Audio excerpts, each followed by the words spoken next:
How's it going, guys? This is Ideas of Ice and Fire, and this is my Q&A session 4 for this week. Gonna be talking about Game of Thrones and some other stuff. It all depends on what questions you guys asked me. Because I always tell you guys on the comments in every time I do a review, I always tell you guys to leave your Q&A questions in the comment section. This is the reason. Now let's check out some of these questions. We're going to start with some YouTube questions.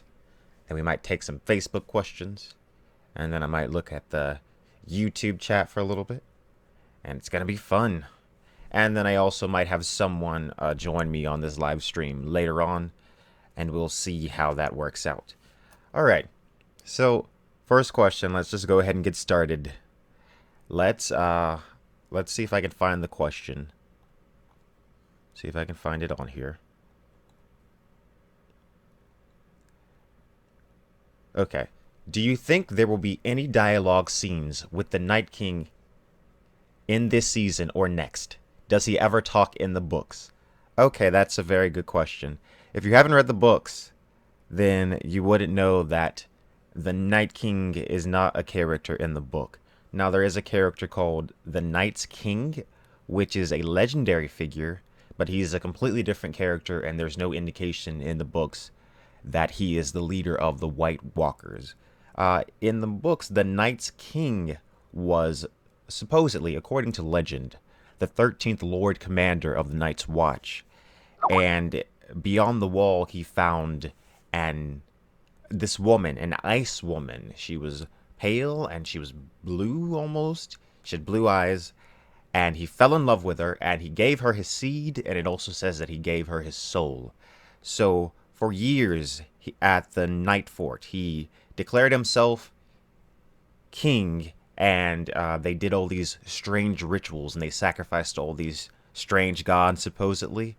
And so, the king beyond the wall, and the king of winter, that's the king at Winterfell, had to both team up to stop this guy, the Night's King. And that's basically his story in the books, and they slayed him in the books. Well, they slayed his woman. We don't know exactly what happened to him, but we know they killed the Ice Woman. And so that's the legend of the Night's King in the book. So it looks like for the show, they kind of took that name because it is a cool name. And they changed it to Night King, and, the rest is history. In the book, the leader of the others is seemingly more abstract. There is not a main guy. There's no main figure in the books. I think that for the show, they decided that the best thing for them to do was to create this character that's representative of the more abstract force that's ruling them in the book, because for a show, you do need that physical presence. You do need that physical thing to look at and say, this is the enemy. And you can't necessarily do it abstractly like you can in a book. So that is one of the changes that they've done from book to show that I do understand. And as far as him speaking in the show, I don't think we'll get very much dialogue from him, if any. I could see him maybe talking at the very end, perhaps to Jon or to Bran. But if it happens, I think Bran is the most likely situation that will get dialogue from the Night King in the show. I think it'll be something like a vision, and they're kind of having a mental communication. He hasn't talked so far. None of the White Walkers have, which is it's an interesting choice, because I know Martin says that in the Winds of Winter, more about the nature of the others will be revealed, and in the show, really not very much about their nature has been revealed. I know we got that they come from the Children of the Forest last season, that the Children of the Forest created them to fight mankind. But other than that, we don't really know why they're attacking. Why are they attacking at this particular time? So there's not much that's been revealed. So there is room for some sort of communication to happen later in the next season, but we'll have to see. Alright, so guys, I'm going to bring on Lucifer Means Lightbringer, who is another YouTuber, and he also has a podcast. So I'm going to give him a call on Skype, and Hopefully this doesn't crash my stream.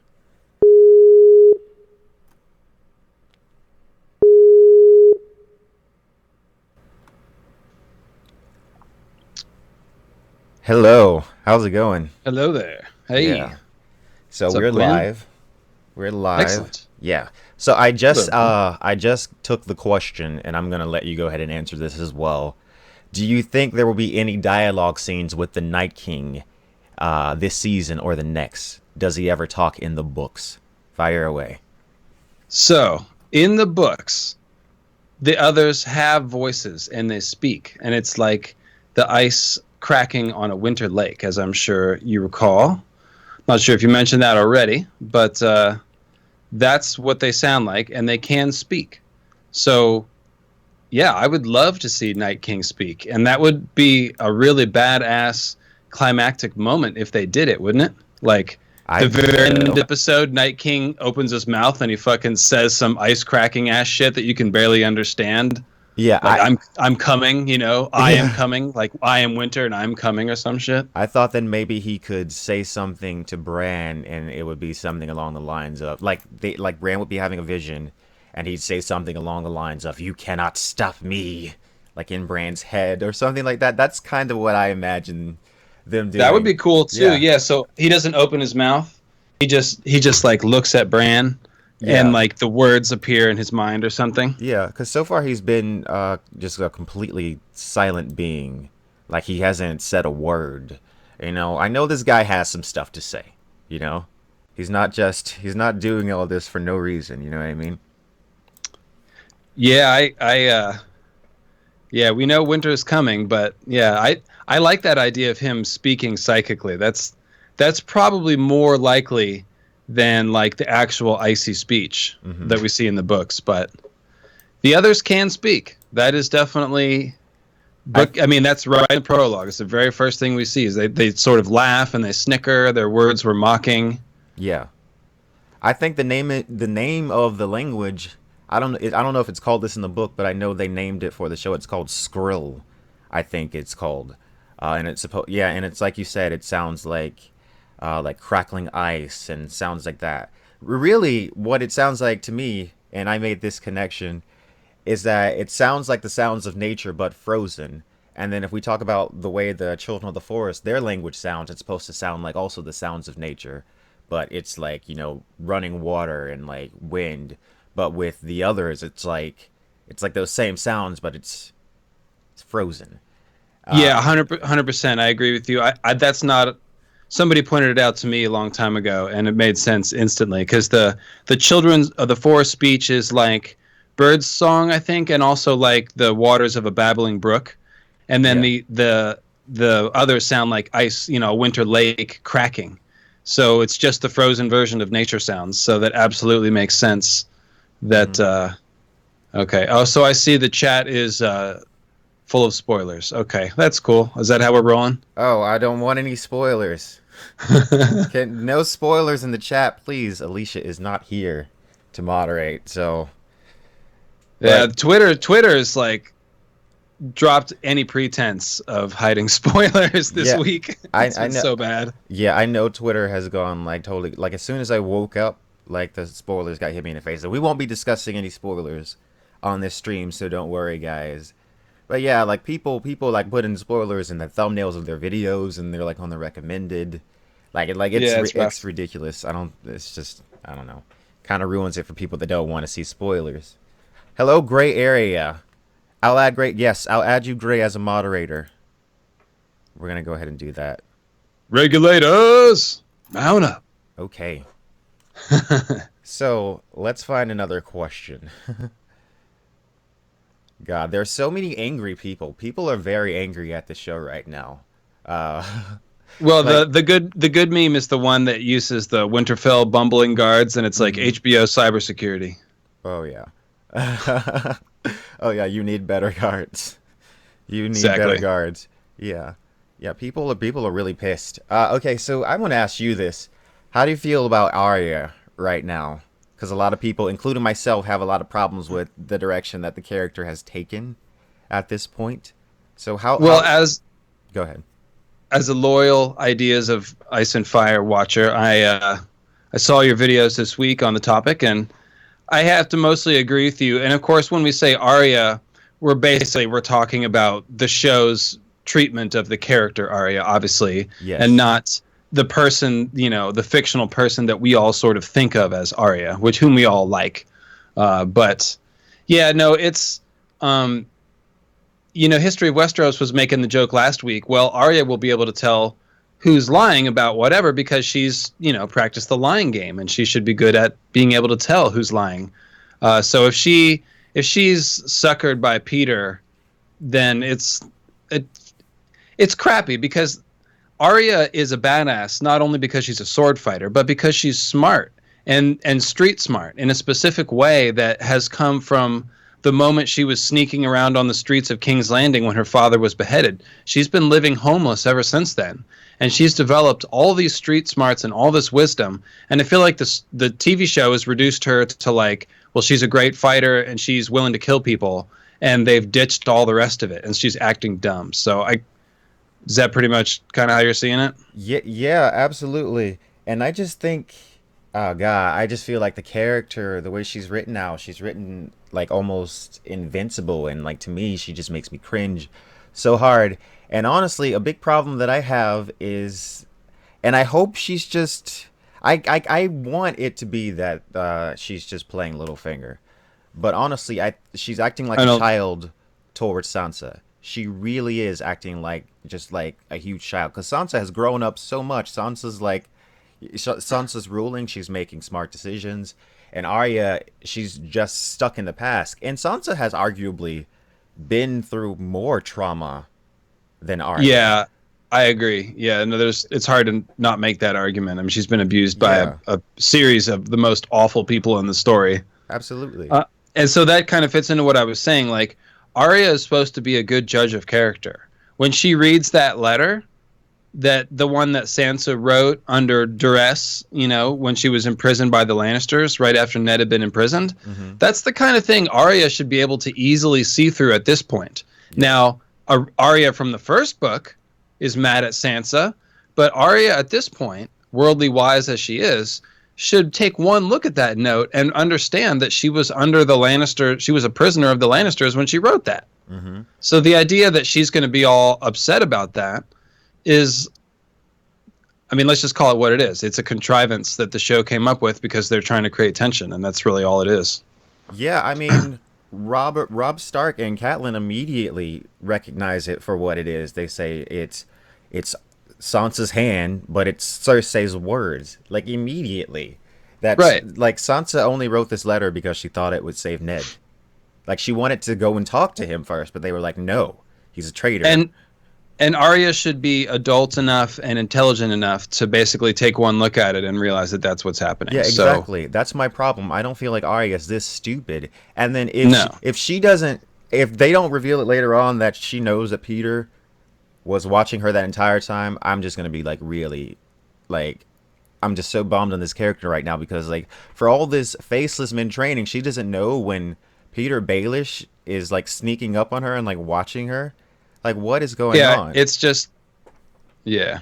Exactly. Arya is the worst faceless man ever, Ashley Moore says. I mean, it's just dumb. And I really think that uh, it just kind of reflects the shallow way that, I mean, I hate to say this, but it reflects the shallow way that D&D treats some of their female characters. Like I said, they've just reduced Arya down to a badass killer and have completely forgotten about the wisdom and intuition that she's also gained. And they're just pushing that aside, and she's just like a hothead now. Like, I mean, I don't really have a problem with her being the badass warrior, like, but it's the rest of it is what I don't really buy. Mm-hmm. So, All right. So let's move on to another question. It kind of it goes back to the White Walkers. This person said, "Do you hope the White Walkers will be more than just killing machines created by the children of the forest? Personally, I find that really boring, and I'm hoping for a final reveal or twist involving the White Walkers." Like I said, I definitely think there is much more to the motivation of the White Walkers than we know so far. Do you have any like crazy theories or ideas or thoughts on that? Yeah, so I do have a theory, but first let me comment on the question directly Sure. and kind of what you were saying. So I would say that just going with what HBO has given us, we can ask the question of how did the dude that was turned into the Night's King end up tied to that tree? Who was he? Was he just some random person they picked? Or was he somebody special? Because the Night's King that we see in the story now, who may or may not be that same original dude, seems to be a greenseer. He has powers inside the Weirwood visions where Bran is, and he can kick Bran out of the Ravens. I mean, every indication is that Night King is some kind of greenseer or transformed icy greenseer. So the question, yeah, so I mean, like, who was that guy? That means there was already, like, was he a greenseer before he was transformed? Because if he was, then we're back to that whole question of, well, how did humans get a hold of the greenseer magic? Were they already interbreeding with the children of the forest? That means that this whole story with humans and children is a lot more complex than just the humans were killing the children and then the children made the White Walkers. Like, all the Dawn Age legends from the books indicate that there was a lot of cross, I guess it's crossbreeding, I'm not sure that's the right word, but humans and children of the forest having children together and creating hybrids. And this is theoretically how we have humans that have greenseer and skin changer abilities. So that means this, again, the story of the humans and the children of the forest goes back to before the creation of the White Walkers, and there is some nuance there. So the story of the White Walkers is also the story of the guy tied to that tree. That's my answer. So why don't you comment on that before I launch out one of my crazy theories? Yeah, I definitely see where you're coming from. And see, the thing is, I don't know how different the book is going to be from the show. I don't know if it's going to be exactly the Children of the Forest created the White Walkers by using humans.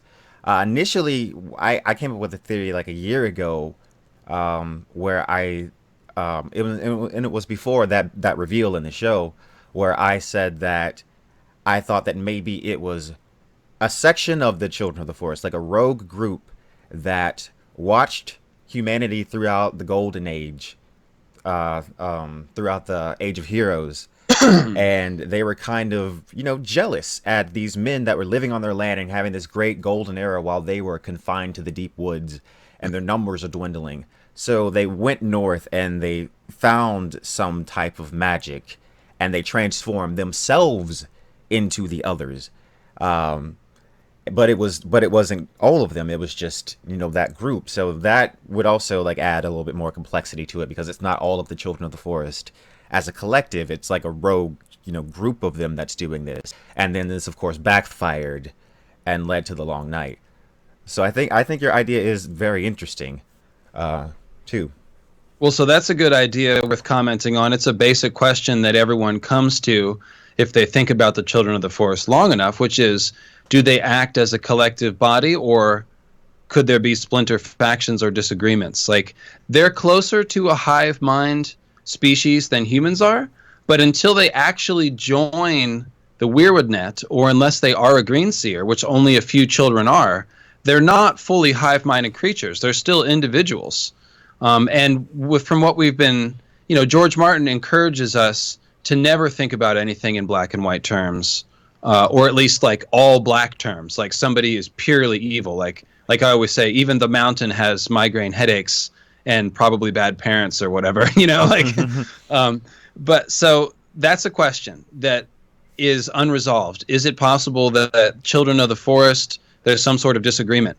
I always like to start thinking about, when it comes to that question, I think of the Isle of Faces and the Green Men, because we still don't know what the Green Men are. We don't know if they're humans or if they're humans that they're greenseer humans, greenseer human zombies, which is a theory I have, or if they're actually, and this is my preferred choice, is if they're tall elves, to the children's short elves, because in whatchamacallit, and I see you, Don the Kraken Wait, I'll check it out. In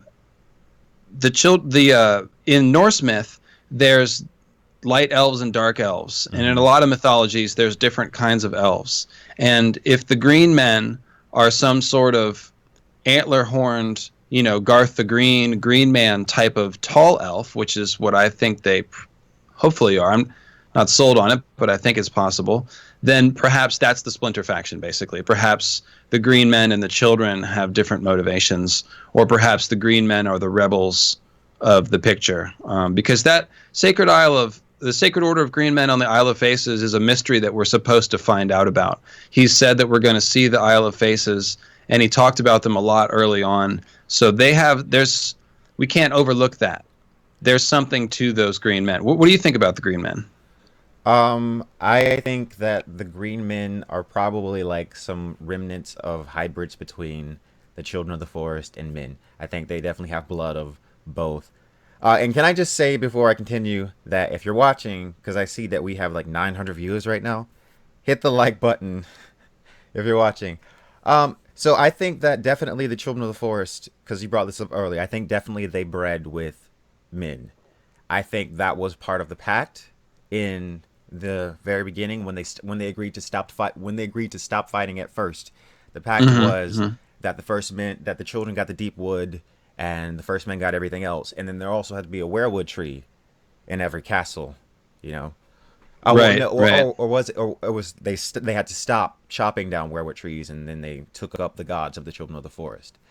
I think that the reason that the children did this was so that they could keep an eye on them more closely. So they marry into these families, and also they've got the werewood trees that they can look through, and they've got all this information. And that was the initial agreement. But then just like within the children of the forest, some of them were like, well, screw this. They're doing fine, and we're just awful. We're just off in the deep woods. We basically got nothing. All this land has been taken from us. And so they went off and did that. But the green men, I think they are remnants. They are descendants of both the children of the forest and the first men. Yeah, that would certainly make a lot of sense.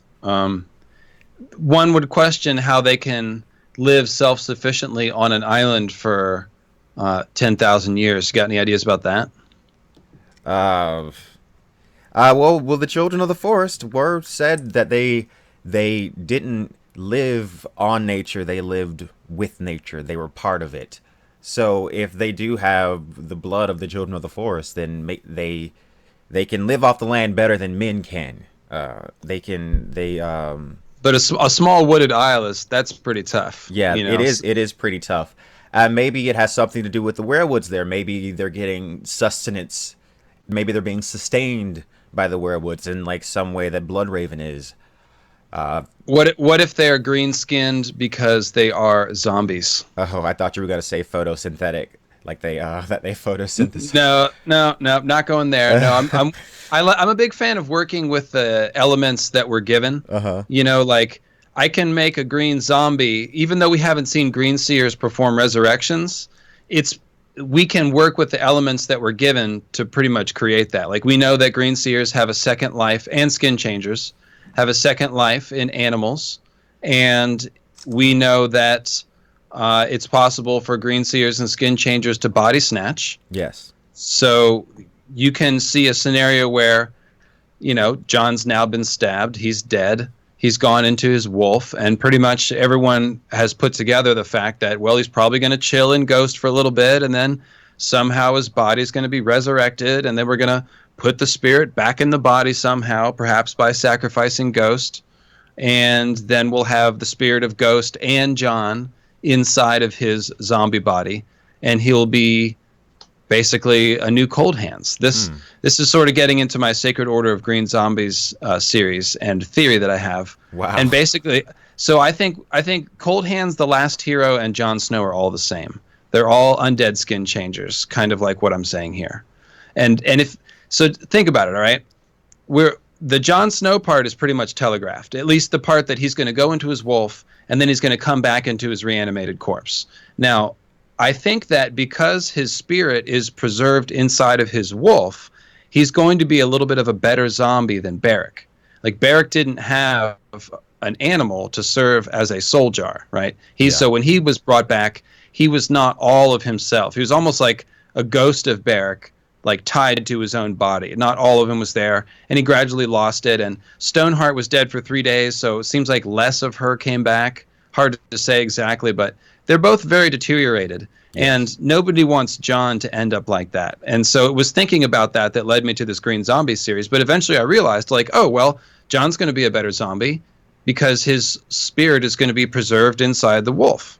Mm-hmm. And then that got me to thinking about, well, what if you took Jon and Ghost and replaced it with a greenseer and a weirwood tree?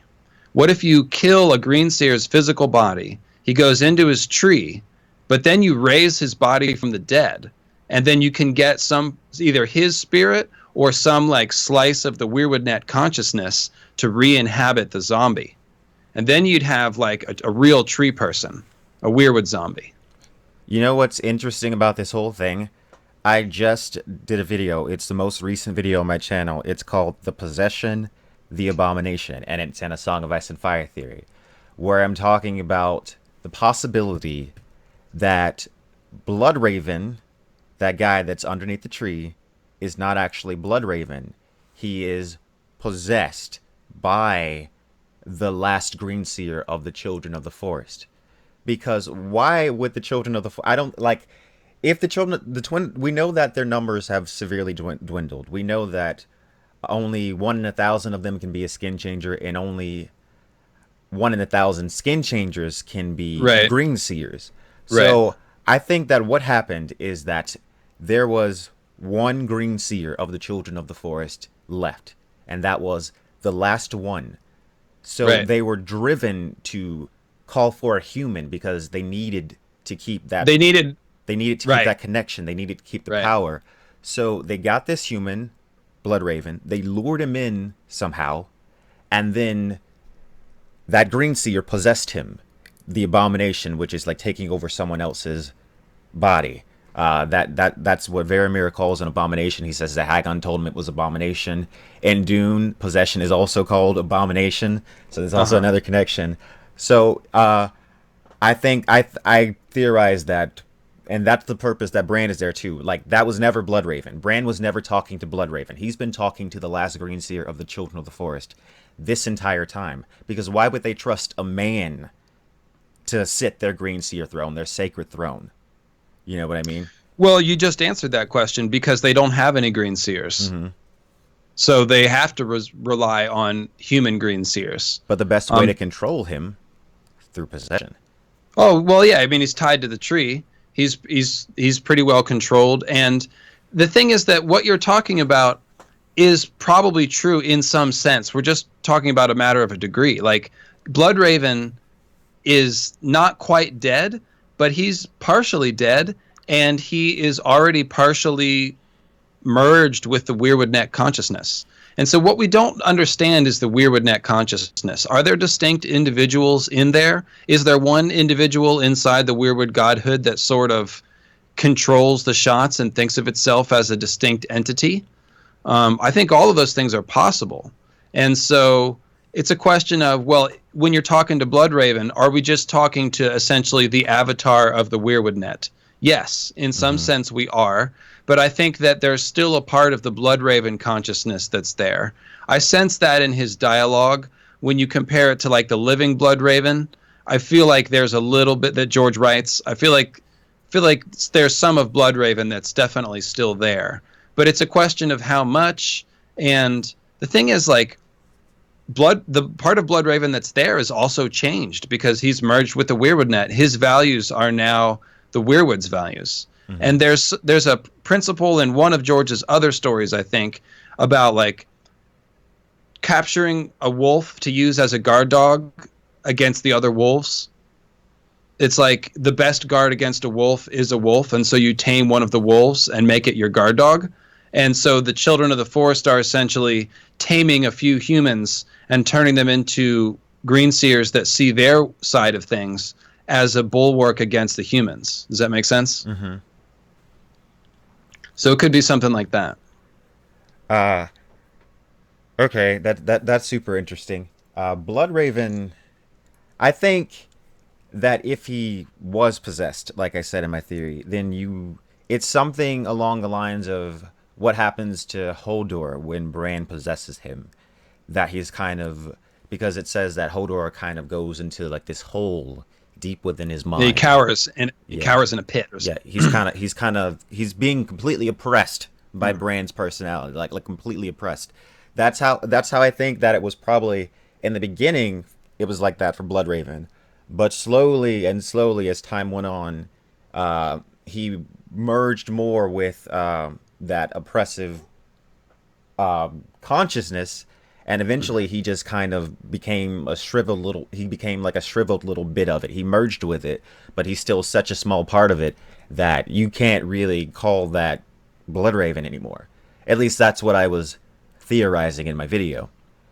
Yeah, that's definitely possible. Like, I guess what I'm saying is, I'm seeing a continuum of possibility. Hmm. There's some intermingling there, Yeah, and it's an open question as to how far it goes. yeah. And that'll Is he the Borg Queen from Star Trek?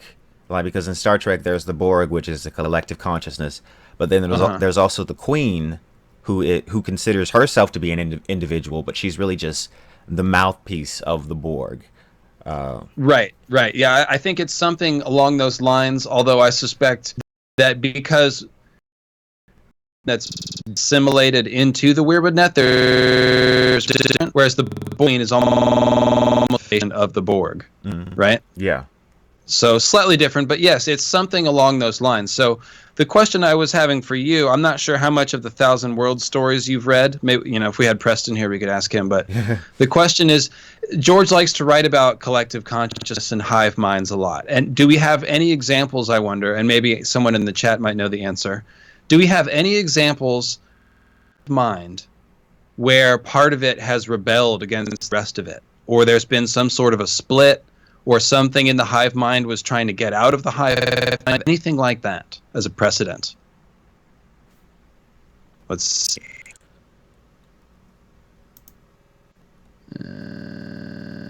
Answer. I All guess you right. don't know. I don't know. I read some of the Thousand Worlds universe books, but I am not as familiar with them as Preston is, so I can't say for certain, and I don't want Yeah. to give away any. I don't want to say any wrong information and have people getting mad at me.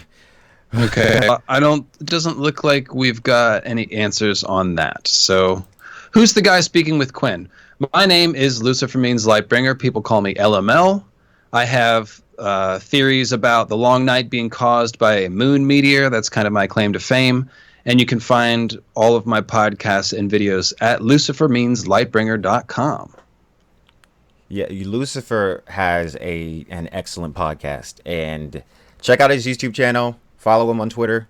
Just made the Twitter, and also if you're Yeah. watching right now, hit the like button because the last time I checked, we had over 1,000 people watching us, which is pretty impressive, I think. So hit the Yeah. like Thanks, button, everybody. uh, and In a and song for Laya. Yeah, that's the story I'm talking about. So again, is there anything about the hive mind splitting off? I just can't remember. It seems like a really good story to me, and I have to say that I have seen a lot of clues, symbolic clues, that there is a struggle inside the Weirwood net, both in the past and in the future. I think there is some sort of there's a conflict in there, and in fact, this is like my first strange theory that I'll throw out is that in the books, the Night King, quote unquote, does not exist physically, but rather exists inside the Weirwood net or some part of the Weirwood net, and that he's actually raising the dead or animating White Walkers from inside the Weirwood net. How do you like that? didn't you? I'm pretty sure I heard you mention that. I think it was on Gray's podcast that you did Yeah, that you mentioned that. Yeah, I think it's fascinating. I think it's absolutely fascinating, and it's a very distinct possibility. It kind of I know I keep talking about Dune, but it kind of does remind me of it a little bit. Like they have you have Alia who is she's multi-conscious, and she has all these different personalities, but there are certain personalities within her that are stronger than others. Like the Baron Harkonnen is like a really oppressive, strong personality that eventually ends up possessing her and taking over the Aaliyah personality. So yeah, that's very interesting. Okay, so there's a question I've seen posed several times in the chat, and by the way, we're being accused of not answering questions. Let me say real quick before I answer that question, the spoiler action in the chat is really bad right now. Can I just please ask, not only are we asking for you to not discuss spoilers, but don't even comment on the spoilers. Don't I see all these comments, episode 7's been leaked. Next season's been leaked. Like, yeah, that there's no reason to come to this chat and type that in. So please, let's just not even talk about it. Yeah, guys, There and you you go. don't want to risk getting banned either, because I have told So my moderators to ban any people that are posting spoilers. So we're here to talk about everything else except for the spoilers. When it happens next week, then we can talk about it.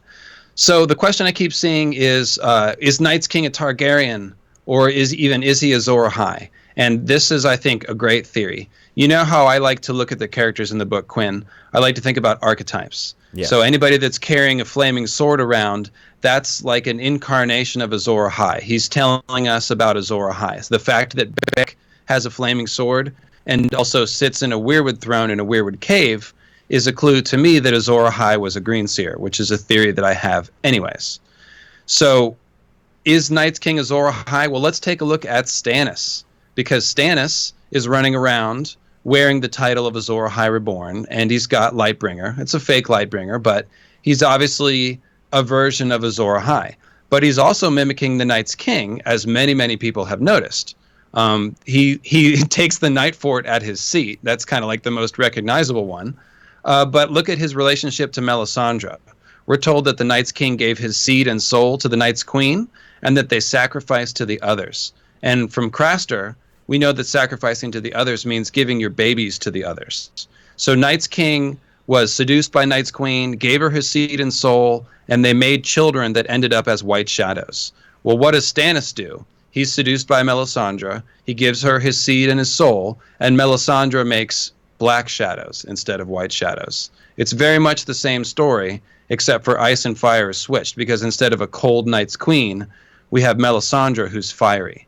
But the point is that Stannis is essentially mimicking Azor Ahai and Night's King at the same time. And to me, that is a big clue that Azor Ahai eventually became the Night's King. The only asterisk I would add to that is that Azor Ahai, quote unquote, might not be one person, but rather like a type of person, or like the last hero is Azor Ahai's son, and he becomes Azor Ahai, and it's a lineal thing. So it could be that Night's King is like Azor Ahai's son, or Last Hero is Night's King's son, or any combination of that. I don't like to get too specific, but the symbols and the archetypes indicate that Night's King is like the late phase of Azor Ahai. So all the people that are wondering about, is Night's King a Targaryen? I think that is highly possible. There's a lot of good theories about the others being, ancient dragon people. I think that's likely to be the case. And so if we, yeah, I'll just leave it at that. So as far as is he a Targaryen, I don't think it's possible that he's specifically a Targaryen, but does he have Valyrian ancestry, or is he, or are Valyrians descended from him? Right. Perhaps, because we know, because this was all before the rise of Valyria. So there was no Valyria at the time. Well, there was a Valyria, but this was before they had dragons, before they had magic. Like this was before the rise of Valyria. The Long Night happened before then. In Right, fact, right. it was as Westeros and the world was recovering from the Long Night that the rise of Valyria actually happened. And it is very mysterious when you think about it. What, like, one thing that I like to mention when I talk about the rise of Valyria is that it's kind of like ice had its age with the others. They came, they almost took over, but then they were forced back, and then immediately after that, you get kind of the rise of fire and with the Valyrians, and they do the same thing that the White Walkers did. They take the dragons and they take over. Um, and I kind of always like to point out that parallel. Yeah, I absolutely agree. Are you hip to the whole Great Empire of the Dawn, Ashai, Ancient Dragon Riders thing that like Secrets of the Citadel and me and History of Westeros have talked about? I've heard of it, but I am not as familiar with it as you are. So obviously not. Well, just the very loose idea that dragons originally came from Ashai, and that dragon lords came to Westeros in the Dawn Age, both because the Maesters have found dragon skeletons buried, and because of that fused stone fortress at the base of the High Tower in Old Town. You know that much, right? Yeah. I did a video called "The Valyrians and the Shadow People" where I talk about Yeah, the same idea, right? dragons. Yeah. The whole point is that dragon-blooded people came to Westeros before the Long Night and before Valyria existed. And this is the origin of the Danes' sort of legacy of magic swords, and it's the origin of the dragon steel of the last hero. And if there's any sort of link between the others and people that are blood of the dragon, it would be the origin of that too, which is why it's kind of an important theory. But there you go. So you've got a super chat. You want to nail that one? Yes. That was the one that said, It's "What from is the Samart. Night King's?" It said, "What is the Night King's goal?" Right? Yeah, what does a Night King really want? And it's Yeah. What from does he really want? Samarth Jane. Just want to get the name in there. Go ahead. All right. So what does the Night King really want? See, that's the thing. I don't know. I have no clue what the Night King really wants, because the Night King is a show construct. As far as I know, he could really just be the big bad guy that goes, "Rah, I'm bad." So But why don't you give a show answer and a book answer then? okay. So as far as what the others want in the book, what I think is happening, and I've said this for a while now, I think that the battle between the others and the First Men and the Children of the Forest didn't necessarily end with like a big climactic battle. I think it ended with a treaty and a pact. I think that they made a very specific agreement, and like it said throughout these books, men forget, only the trees remember. I think that mankind did something that breached the treaty that they made, and that's why the others are returning. I think that initially, it could have been, if you don't go with the theory that the children created them, it could have been that they were attacking because simply to attack. They were just conquerors. They wanted to take over. Um, and as far as in the show, why are they attacking? I think that it could be that same reason, and I also think that it could be also that maybe the show's explanation will be that the children made these men evil, and they're evil now, and they just want to kill everything, and there's not really a reason for it. That's kind of where I see the show heading, to be honest. With the portrayal of the White Walker so far, it just seems like they're just bad because they're bad. Well, like I said, it would be really easy for the show to add one more layer of complexity simply by answering the question of how did that guy get tied to the tree and who is he? Yes. And that's something they could give us pretty easily. And although all that would really do is just make the White Walkers sympathetic. Like at this point, they're bent on revenge. I know Tony has the theory that they don't really care about humans. They just want to kill the children of the forest and the greenseers who made them, which is like a little more specific of a goal. But they're not ever going to be the good guys. But what we're going to get is some version of, well, they're pissed off for a reason. They were wronged somehow, and that's why they're mad. Mm-hmm. And that might be as much depth as we get to it. Which is still better than just the evil orcs of Lord Sauron. Like this was like humanity sinned somehow, or the children and humanity together sinned, and the White Walkers are both victims and punishment of that sin. Yeah. Right? I don't think for a second that they're just attacking just to attack. I think that we did something to provoke this. I think, and by we I mean mankind. Mankind did something to provoke this attack, certainly. And I can't even fully exclude the possibility in the books that the Children of the Forest and the others are still in league to this very moment. I can't fully exclude that possibility just yet. I still think that could happen. In the show, obviously, they didn't go that route, but in the books, I see, because we know that they do harbor a resentment. I can kind of read between the lines, and I can see that there is resentment between the Children of the Forest and mankind, I always remember the scene where Bran asked Leaf what happened to the rest of the children of the forest, and she says they're gone into the trees and they're all dead. And she says, before man took Westeros, this belonged to us, and mankind killed the unicorns, and mankind killed the lions, and mankind killed off the giants, and soon the direwolves will be gone, and this is our long dwindling, because in the world that men have made, there's no room for anything else.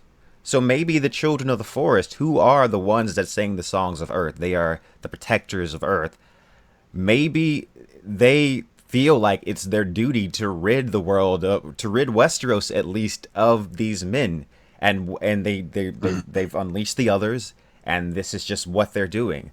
Because if you look at Westeros even now, Westeros is dying.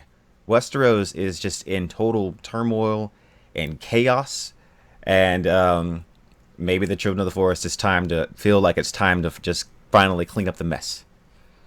You know, that's an idea that I have. So that's basically the most sinister version of the children's motives that I'm willing to accept, is that they're basically radical environmentalists. Mm-hmm. They don't really give a fuck about man. They're protecting nature. And since man is violating nature, they're going to eliminate man. Mm-hmm. I can buy that. Because that's kind of the theme of nature mythology, is that if you don't treat nature well, those nature spirits will turn mean on you, right? Yeah. That's the story of that's the Irish story of the She versus the Milesians. That's the same story. It's the same story as that's where Martin got this whole Children of the Forest first men dynamic from in the first place. And yeah, that's one of my favorite videos of yours, by the way. It's one of the first ones I saw from you. So yeah. Shout out. And if you look at it, from the very beginning, the first men get to Westeros, they start chopping down weirwood trees, and they're literally destroying the history of the Children of the Forest. There's this clash. There is an inherent clash. They cannot coexist. The Children of the Forest and men just cannot coexist, because men, they destroy nature, they live on nature, and the Children of the Forest lived with nature. They lived harmoniously with it. They were a part of it. And I just think the Children of the Forest, they just can't abide what mankind is, and it's just that there's that clash. So there was a question about ice spiders. Mm-hmm. Gray Area is trying to the question is, will we see ice spiders? Why don't you take that first? Go ahead. Will we see ice spiders? I'm hoping so. I definitely think they'll show up in the books. I think that Old Nan's stories, for the most part, are true. So I do think we'll see... I don't know if there'll be ice spiders, but I don't know exactly what kind of spiders there are. I know they're spiders big as hounds. That's all I know. They're big as hounds. So I think we'll see like the big spiders. Because I think that what she was saying, I just want to see it. Maybe I'm wishful.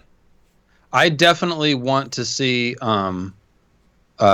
ice spiders for sure. I also want to see an ice dragon.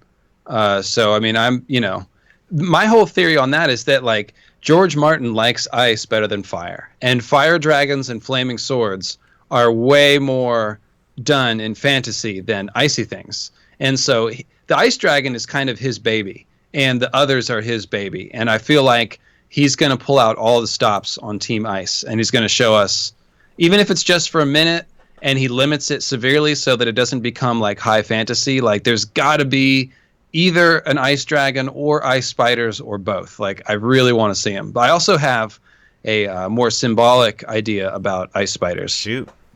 Okay, so when a tree is weighed down with snow and ice, its branches droop down to the ground.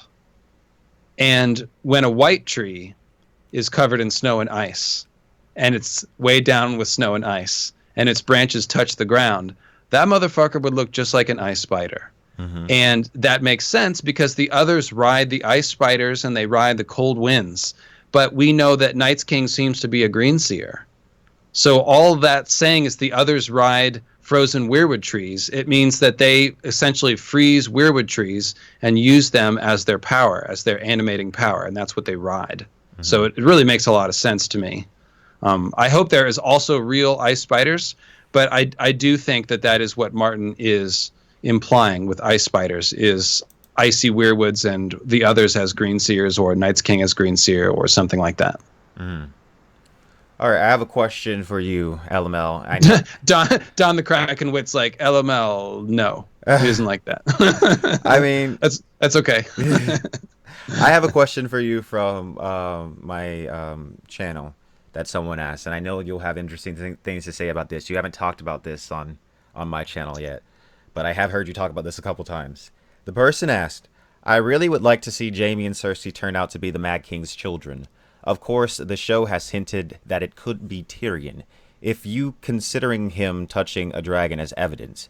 And I actually think it's more likely that all three are Targaryens than all three being Lannisters. What do you think? So I'm in the camp of Tyrion Targaryen in the books. I think it's pretty likely to be true, but I'm not completely 100%. I do see that there's also a lot of clues for Cersei, especially. So I think I'm back to like anything's possible there. I'm leaning towards Tyrion Targ. I understand what that person says when it's like, oh, it's more likely they're all Targs. Because you think about that Lan the Clever story, and I've mentioned a couple times that I think Lan the Clever is probably somebody from, when it says Lan came from the east, he's actually one of those great Empire of the Dawn people from Ahai. And if he's not a Dragon Lord, then he's from that civilization. And what he did was he came to Casterly Rock, and one of the stories is that he impregnated all the Casterly maidens. So he basically cuckolded the Casterlys. And if Aerys the dragon essentially cuckolded Tywin Lannister, then that would be a potential parallel. So the idea that they're all Targs is like, it's not impossible. Like I understand everyone has like secret Targ burnout, and so I truly do apologize. And maybe they're all Lannisters, and that's fine too. But it is possible that we've just got dragon cuckolding all over the place.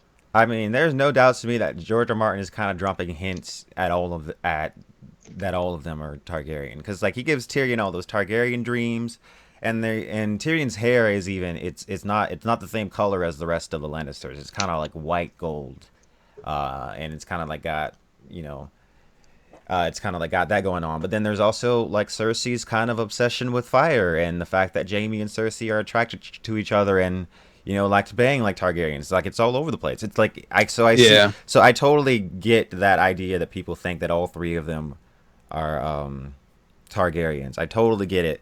I feel I okay, hold on. Don the Krakenwit has said something really funny. It says, guys and ladies, what if they made Jaime a Valyrian steel hand and he could run around karate chopping the White Walkers? That's awesome. Oh God. I couldn't let that go by. Go ahead. No, I was just gonna say I agree with you. I feel like it could go either way with who's Targaryen and not. And yeah, I know people are sick of that. I know people are sick of like this person's Targaryen, that person's Targaryen. I'm kind of sick of it because like I feel like every other week, at one point in time, like every other week there was a video or there was like something on Reddit like this person's Targaryen, that person's Targaryen, and it just kind of gets frustrating. Like, is anybody ever just who they are? Yeah, but see, here's the thing, all right? When George decided who was going to be a Targ and who's not, that was before 1,000 people wrote shitty secret Targ theories on the internet. So you really, as fatigued as everybody is on the bad theories, you really have to push that aside and just consider the book material and think about it that way if you're going to try to figure out what the truth is. Otherwise, you're just jumping on one bandwagon or the other. Mm-hmm. Or just a lot of people are just like, I hate the secret Targ theories. Nobody's a secret Targ. It's going to cheapen this and cheapen that. And the bottom line is like, it's nurture, not nature. Like all of these characters, like Jon is Ned's son, Tyrion is Tywin's son, no matter who their genetic father is. And I think that that's how Martin sees all this. So for the most part, the genetics are probably going to come into play in order to be like ironic or as a tool to mess with someone's own psychology about who they are. Or in the case of Jon, it's a magical purpose. He needs the blood of the dragon to do some magic shit. It's not. I don't think it's going to be Jon making a claim to the throne. Mm-hmm. All right. In fact, that's an interesting topic we could switch over to, is what they're doing with Jon and Dany in the show as far as having a claim to the throne. and setting Okay. them up as needing to like deny that claim or all that. It's a pretty good topic. I totally understand why they're setting up the romance. I mean, it makes rational sense. It does. It makes logical sense that if Dany went to Westeros, that and Jon was king of the North, that she'd hook up with Jon, and because that's what people do. Like, people in a time like this, people get married, they join forces. So I totally get why they're setting it up. But I feel like this is something that could very easily be done poorly and just come off as like really cheesy and cringy. But yeah, I think that they can. I feel like that's the easiest way for them to kind of solve the conflict as well. Like, they get married, so they both can rule together. So I think that's how they'll solve it in the show. That's definitely possible. It makes a lot of political sense for them to get married. I was thinking, kind of like along the lines of the internal conflict. Like whenever John finds out that he's Targ, and apparently he's legitimate Targ, because of hashtag secret annulment. Hmm. It sets up the thing. Well, okay. Well, so does John make a play for the throne? Well, we know what John's thinking is. The others are what's important, and playing for the Game of Thrones is just a game for children.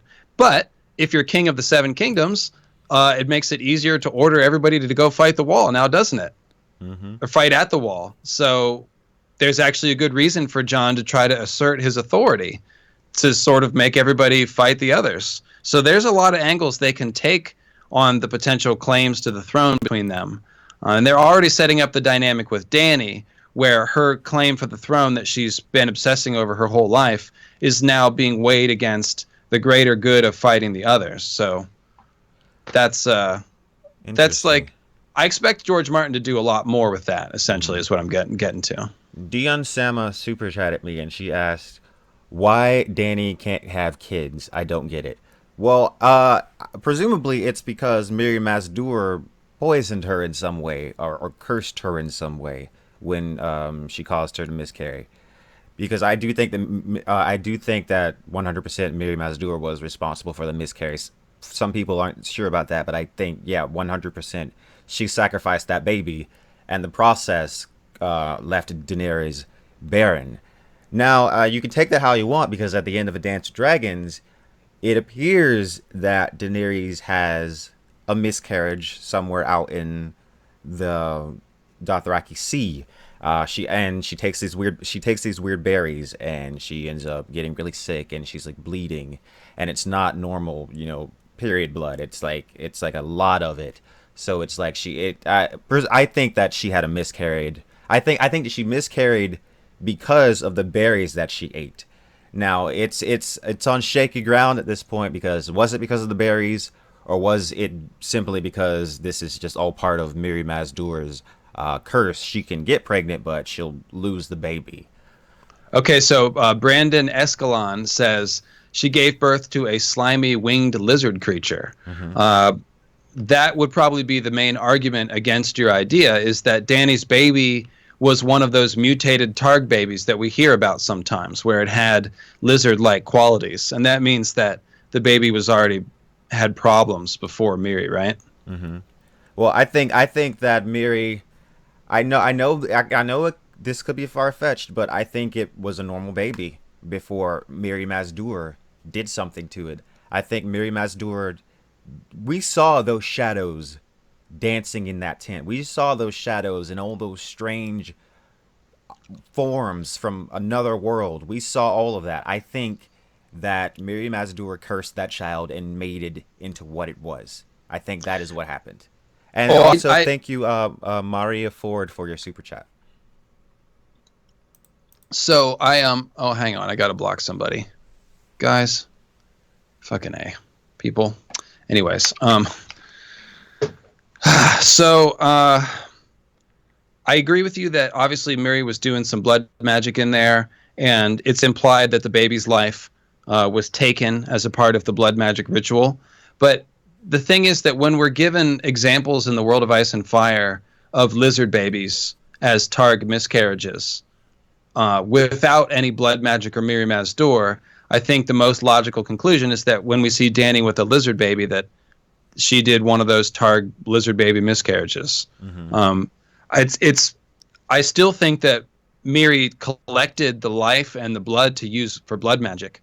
And it could have been the strongest argument in favor of what you're saying is Miri's speech afterwards, where she seems to revel in the fact that the baby didn't live because, he will burn no cities and trample no grasses or whatever it is. And so obviously I think she had ill intent there. But the lizard baby thing is a Targ thing. So I don't know. It seems What's odd about it, though, is that baby, when it was born, it appeared to have been dead for a very long time. Like she says, she touched the skin, and mealworms came out of it. So, like this was inside of Daenerys' womb. I mean, this would have been toxic. This would have right. Yeah, I agree. Right, there's a death transformation that happens there. Yeah, no, I agree with you. So it's definitely a gray area. Mm-hmm. Gray area. Alrighty there. So funny. Okay, so let's take some more questions from the chat. If you see any, feel free to answer them. I'm just gonna. So there's a lot of questions about will Jon ride Rhaegar and dragon riding questions. I don't know if you even want to take any of those questions because it's going to be dangerous territory. Let's stay off the dragon riding thing for right now. Okay. Will Cersei's unborn child be the infamous Valonqar? Could it be Cersei's death? You're asking, will she die in childbirth? I don't think that is what is going to happen.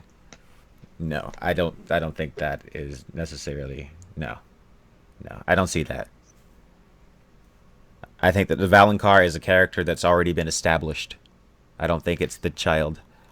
Yeah, I'm not a fan of like the super counterintuitive Valonqar theories. I don't want to poo-poo on anyone because everybody's got their own, but I just think it'll be Jaime, and that's that. Mm-hmm. Well, let's see. Some Logo Cali super chat at me. He says, on top of Dany not being able to have kids, Jon can't either, being an undead. Well, we don't know if that's necessarily true or not. We really don't.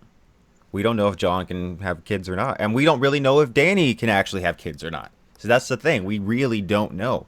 Because did she miscarry because of the berries? Or did she miscarry because she's just, her stuff's messed up? We really don't know. So there's a couple things we don't know. In the show version, we don't know what the laws of resurrection are. We don't know what Beric's blood is like. We don't have clarifications about what Beric's physiology really is and what Jon's physiology is. So in the books, Martin has said more recently about whites, and he said that Beric does not have flowing blood, even though when you read the scene where he gets cut by the Hound, his hot blood gushes out, which makes you think he has blood pressure. But Martin has said that his blood does not flow. So if Beric is a white in that sense and his blood doesn't flow, I wouldn't think that Beric could have children. He wouldn't have any semen if he doesn't have flowing blood. Mm-hmm. However, we don't know for a fact that Jon is even dead. I think it's very clear that he is dead and will need to be resurrected, but we don't know that for a fact. Then we don't know, presumably that, GRM has said Jon had no heartbeat. Oh, good. I'm glad, because it seems obvious to me that he's dead. So whatever. So he's dead. He needs to be resurrected. But how is he going to be resurrected? That might make a difference. Like in the show, it's Melisandre, but in the books, what if Bran resurrects him? I think it's possible that greenseers. Yes, I know semen doesn't come from your veins, but if you don't have flowing blood, then you probably can't also produce semen. Thanks for the clarification. Although maybe Podrick Payne might have semen flowing instead of blood, since he's such a pimp master. But as far as Jon Snow's resurrection, I think that it's very possible that when he comes back, he won't even be inside of his own body. Jon sees him go from a man to a wolf to a man again. What if instead of Jon's body waking back up, what if you use someone else's body? What if someone else has to basically give up their body for Jon Snow? That's an idea that I had. And also, I see that freaky. There are 2,000 people watching. Make sure you like if you've been enjoying the stream so far. Give it a like. And also, I got another super chat, it looks like. And Yeah. it's Jaehaerys Targaryen, and he asks, Jon and Dany can, because when Dany lost a dragon, she was able to have one more kid. Remember the witch said to Dany, only death can pay for life. Um, oh, oh, um, uh, oh God. Uh, So, hey, let me ask you real quick. I'm seeing some remarks about the audio skipping. uh-huh. Um, if I if I hang up and call you back, that going to break up the YouTube stream, or can I It just sh dip in? it shouldn't. I haven't seen any. I haven't had any audio problems with you. Okay. YouTube has been. I have it pulled up and been telling me that the stream is steady, and Okay, and you sound good to me, so yeah. I don't So know. I'm not having any. I don't have any indication that there's a problem. Maybe it's just an occasional glitch and somebody's being like super picky, which is cool because I like audio files. So there you go. Mm-hmm. All right. Will Gendry and Sansa sit on the throne in the end? From Kamlesh Singh. Will Gendry and Sansa sit on the throne end? See, that's the thing. I don't think that there's gonna be the Iron Throne in the end. I think that the Iron Throne will end up being destroyed. I think that who sits the throne in the end. I think that our feudal system might be given a run for its money by the end, honestly, because I've always said I'm not on the side of any of these houses or any of the high lords. Like I don't care about the Baratheons, I don't care about the Targs or the Starks. I think that the people that really suffer the most in the universe. Okay, the audio is lagging. Everybody is complaining. Yeah, We've been overruled. yeah. So shall I call you? I'll just call you back and see if that fixes it, or is that going to screw up the stream? Actually, I'll give you back. Okay. Okay. Yeah. All right.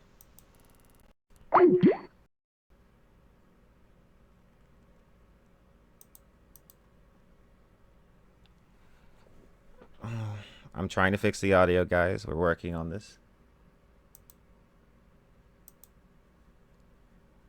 We are working on the audio.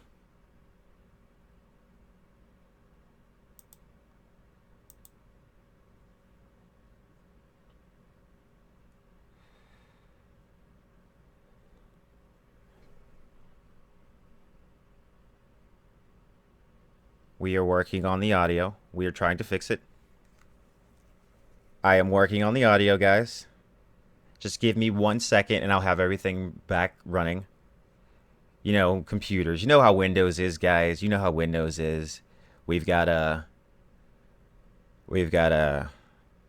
go with the flow.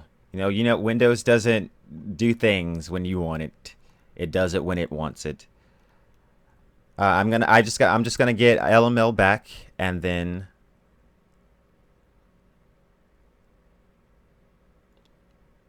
we'll get back to where we were talking about.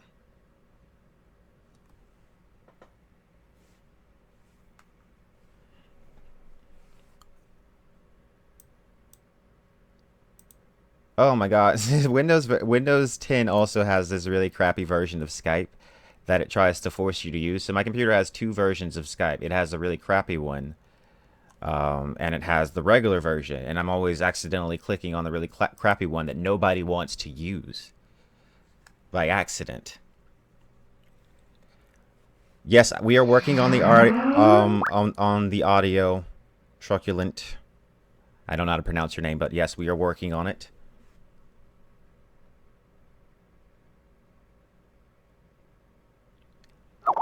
It's my CPU. It spikes. It just spiked, and that caused a problem with the audio. So we are going to get back into it in just a moment.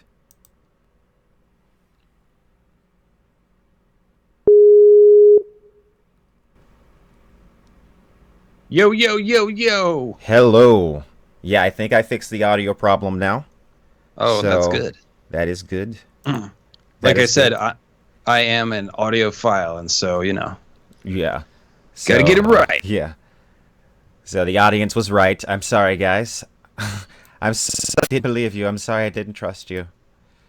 Uh, so yeah, yeah, that Skype is very crappy.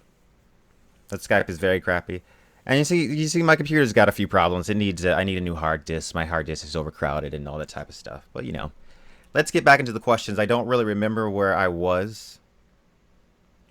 Well, let's just see the first good question that we. Let's take the first good question that we see, starting right now. Absolutely. Will Ned Stark return? No, that's not a No. good question. No. That's not a good question. No Ned Stark, guys. Let it go. Ugh, fail. Audio is still bad. Come on, don't tell me that. Is it really? I don't know why. Can anyone say is it everyone? Is it both me and Quinn that are skipping, or is it, more one of us more than the other? Okay, I got a super, so I might as well try to answer this question. Do it. Jordan Jack says, "What do you think of the theory that the long night is the future and the old stories are actually prophecies? Hello from Scotland and keep it up. The long night is the future and the old stories are actually prophecies." I think I saw. I've heard this theory before. I think it's cool. I think it's a beautiful theory. And I really liked it. Secrets of the Citadel explained it really well. They're saying that the audio is good now. Sweet. So yeah. Let's. So what do you think of that? Have you heard that theory? Which theory? It's the theory that Bran, that the long night never happened and all that stuff is actually in the future, and Bran went back in time and set all those legends in place. Yeah. No, I don't. You I don't. like I it? don't. No, I think that the time travel, George Martin is going to keep it very tightly restricted and limited and confined, and there's only going to be very limited messing with the timeline. I just don't buy any of those kind of wild, heavily time travel based theories. I don't. I mean, yeah, because time travel is a dangerous thing for a fiction writer to play with. Oh yeah, It can ruin your story. Like J.K. Rowling in Harry Potter, she realized it at the last minute that the time turners were an awful idea, so she had them all destroyed in like book 6 because why couldn't they just rewind time and then stop Voldemort? Nothing would matter. Nothing matters if you can just change time. So one thing I think that's probably similar in the book and show is the idea that Hodor got messed up through some sort of time travel incident involving Bran and Bloodraven. I don't know if it'll be exactly like what the show gave us, but I'm pretty sure that is what happened. So think about that. Bran, as he comes into his greenseer power, also becomes aware of the fact that Hodor is essentially a victim of his growing magic power, and that the little bit of time travel he has an experience with led to erasing somebody's mind almost. So that's the kind of thing that would make Bran very cautious of messing with the timeline. Yes. So that creates a natural check and a balance to that. Like Bran, the one person who can time travel, his only experience with time travel is basically horrific. And Absolutely. So he's not going to be quick to do it again. Absolutely. And honestly, I think the only places where, like time travel really works is like in like something that's like in lighthearted stuff like Doctor Who. Like Doctor Who, time travel works because it doesn't really take itself super seriously. Yeah, true. Right. Or like the Terminator, where the time paradox is a central plot point and they're very careful with how they treat it, Yeah. Yeah, I think definitely. Let's get some more questions from the chat. Let's see. Someone says, "Who built the wall?" The wall, I think the story that we have in the legends is pretty accurate. I think it was built by the children of the forest and the giants and the first men. What do you think? Do you have any ideas about who built the wall that are kind of contradictory to popular belief? Man, I wish I did. All I can say is like I'm really perplexed and none of the answers are satisfactory. And like, why do you build a wall of ice to keep out ice demons? That doesn't make sense. But if the others built the wall, then why would they do that? I'm mostly curious about, is there like a black stone wall underneath the ice wall? Now that would be interesting. Because I think there's hints about that. and in terms of symbolism, it's suggested maybe. So I just wonder if there's like some oily black stone under that bitch. I think there's more to it than just ice and stone. And I wouldn't even exclude the possibility that the others helped build it. What about your grit saying that blood built the wall? That's got to be meaningful, right? Yeah, like that. Because, the children of the forest, they've got a big thing about sacrifice. It's like the hints are all over the place that the werewood trees, they're blood trees. They require sacrifice. They need to be fed, So I think there's like a lot of emphasis on their magic requiring blood sacrifice, and it's the same thing with the Targaryens.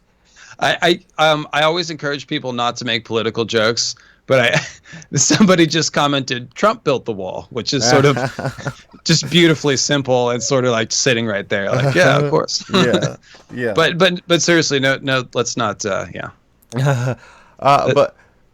But yeah, I think the wall has some kind of. I don't think it's beyond the realm of possibility that the others, the children of the forest, first men, the giants, that they all got together and they did it together, and then they created the Horn of Joramun, so that if they ever needed to bring it down, they I feel like for the Horn of Joramun to work, that maybe all three of them have to be there. I think that maybe for the Horn of Joramun to be blown and to take down the wall, you need a man, you need one of the children of the forest, and you need an other. That's what I think. And at least that's a pet theory of mine. I don't know. It's kind of crack pottery, but So well, that kind of makes sense. So there's a lot of ideas running around that perhaps there's some sort of pact between the last hero and the others, either in the past, or there needs to be a new pact, or a ceasefire or something. Perhaps the wall is part of that. Like, that's the only scenario in which you'd get cooperation between others and non-others, as if like it's part of the pact. The other idea I have about it is goes back to the Night's Queen being like a cold version of Melisandre. So what Melisandre is doing is transforming into a being of fire magic. Mm-hmm. She doesn't need to eat or sleep very much, but there's a giveaway line where she says she barely needs to sleep now, and soon she hopes to not be able to sleep at all, not need to sleep at all, which is indicative of a transforming process. So if people can transform via fire, basically I think if Melisandre keeps going, she'll end up like a fiery version of the other, maybe in a few thousand years or something. And so if that is possible with fire, logically speaking, it's also possible with ice to do an ice transformation. What if the others, before they were so far gone, when they were just humans dabbling with ice magic, perhaps maybe then that the wall was built, I think it's a very interesting idea that that they slowly transformed. I really like that, actually. It's kind of more George R. R. Martin than just it suddenly happens. It's a slower process. Like Bloodraven's process was very slow. He's kind of becoming the tree. Yeah, exactly. Mm-hmm. That's also true. I also want to say, guys, that I really appreciate the super chats, but please, please, please, if you're going to super chat me, please don't put any spoilers in it, because I click on it and then it shows up and everybody sees it, and it's just not okay. So just please stop. And we're gonna have months. We're gonna have like 2 years to talk about everything that happens in episode 6 and 7. There's no need to do it in this week. And I might as well just say here, I might as well go ahead and say, thanks everyone that helped get me to 50,000 subscribers. I'm like so pumped. So thanks everybody. And also, if you're watching right now, feel free to just give it a like. It really helps out a lot. So we've got over 1,000 people still watching. So, and what would be really nice is if a fraction of your 50,000 viewers would be so kind as to come over and like my YouTube channel, which has considerably less than 50,000 subscribers. And you can get to that at lucifermeanslightbringer.com, or if you're typing in YouTube, you can just search Lucifer Means Lightbringer and it'll come right up. And I've got all kinds of fun book theories and stuff on there for you. Absolutely. I mean, definitely check out his stuff. Since we've got so many people watching right now, Lucifer, talk about the moons. Briefly. Okay. Yeah, very briefly. Okay, so there's an ancient moon and there's an ancient myth about moons, in a Game of Thrones. It's in both the show and the books. And it says, one day there was second moon in the sky that was like an egg, and it wandered too close to the sun. It cracked from the heat, and 1,000 dragons poured forth, and that's why they breathe flame. So this is a kind of one of those funny stories. We know that actual flying dragons don't come from the moon. However, at the end of A Game of Thrones, when Dany hatches her dragons, there's a recreation of this myth. Okay, so Dany is called the moon of Drogo's life, and she calls Drogo her sun and stars, which means Drogo is a sun person in terms of symbolism. Dany is a moon person. But then they light Drogo's body on fire. So his funeral pyre is the fire of the sun. And then Dany herself wanders too close to that fire, and that's when the dragons are born. So it's the same as the Carthene myth, where the second moon wanders too close to the sun, and then the dragons hatch from the moon. So what that tells us is that the myths in the story are being paralleled by some of the big scenes in the story. And that makes you pay attention to the myths more and think, well, maybe George is putting some thought to these ancient myths. And then we think about, well, what kind of dragons come from a cracked moon? Well, meteor dragons. And the thing is that falling meteors and comets have been described as dragons in world mythology for thousands of years. And in A Song of Ice and Fire, there's a lot of links between dragons and the comet and Lightbringer. So what we have is we have a story about a moon cracking and giving us meteors. And then you look at the Azor Ahai fable, and when Azor Ahai stabbed Nissa to forge Lightbringer, her cry of agony and ecstasy left a crack across the face of the moon. So now we've got two stories that are talking about something bad happening to the moon cracking. So that makes it likely that this isn't just a purely metaphorical thing. Something actually happened to the moon. And since it's in that Lightbringer forging story, we're encouraged to think that this moon cracking event has something to do with a long night and Azor Ahai and Lightbringer. And the final piece of the puzzle is, well, what can cause a long night? What can cause a prolonged hiding of the sun? There's only a couple things, and a meteor impact is one of them. So maybe this meteor impact, this cracking of the moon, is actually the cause of the long night. And then if you look over in the Far East, we have this story about the Bloodstone Emperor, who over there is remembered as the villain that caused the long night, and he worshipped a black stone that fell from the sky, which is another clue about meteors and the long night being intertwined. And then, of course, we've got Dawn, which might be Lightbringer, supposedly made from a meteor. So there's a whole running theme about that. And if you want the rest of the story, then you go on over to lucifermeanslightbringer.com, and I've got the main video right at the top of the front page. It's like a summary of my whole theory. It's got some animations and stuff. So there you go, lucifermeanslightbringer.com. Thanks, Gray Area, putting the link in there, and that is the 3-minute elevator pitch of my theory. How'd I do? You did great. Honestly, guys, I really, really recommend Lucifer's stuff because you'll not be disappointed. It's the most intelligent, most insightful stuff. Some of the most intelligent, most insightful stuff that you will come across as far as A Song of Ice and Fire. So, mythical astronomy, totally awesome. And also, if you haven't seen, I did do a new theory video today. It's about the abomination, the possession. It's in A Song of Ice and Fire theory video, so check that out if you haven't seen it. It's on my channel. Yeah, I'm pumped to see that one. I didn't see that you put it out this morning. Give us the 30-second hype for that. Well, it's basically the idea that Bloodraven isn't actually Bloodraven. He's possessed by the true last greenseer, the last greenseer of the children of the forest. Because their numbers, I can't talk right now. Their numbers have dwindled severely, and greenseers are very rare. So when that last greenseer was dying, they needed someone that possessed that same power so that they could stay in sync with the werewood net. Because the green seers were always the wise men of the children of the forest. They were the ones that were sending the beast to fight out into battle.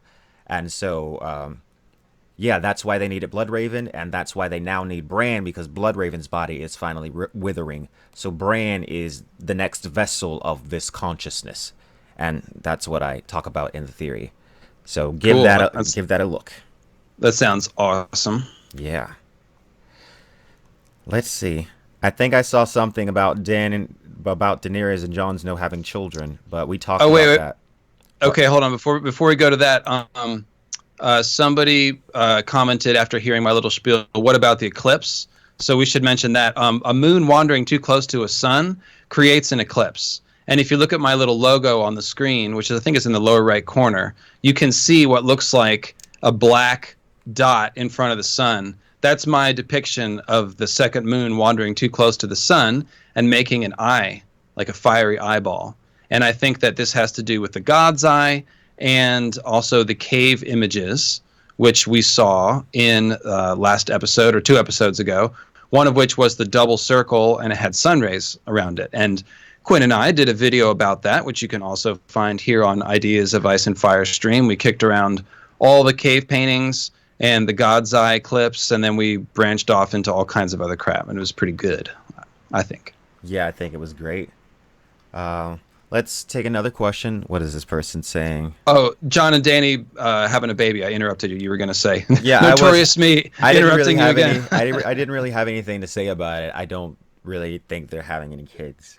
Yeah, probably not. Yeah. So here's another question. So if the wall prevents walkers from passing through the wall, how will Jon and the crew bring a White Walker past the wall? Well, if you remember back in season 1 and in book 1, they do bring the others through the wall, but they are they haven't awakened yet.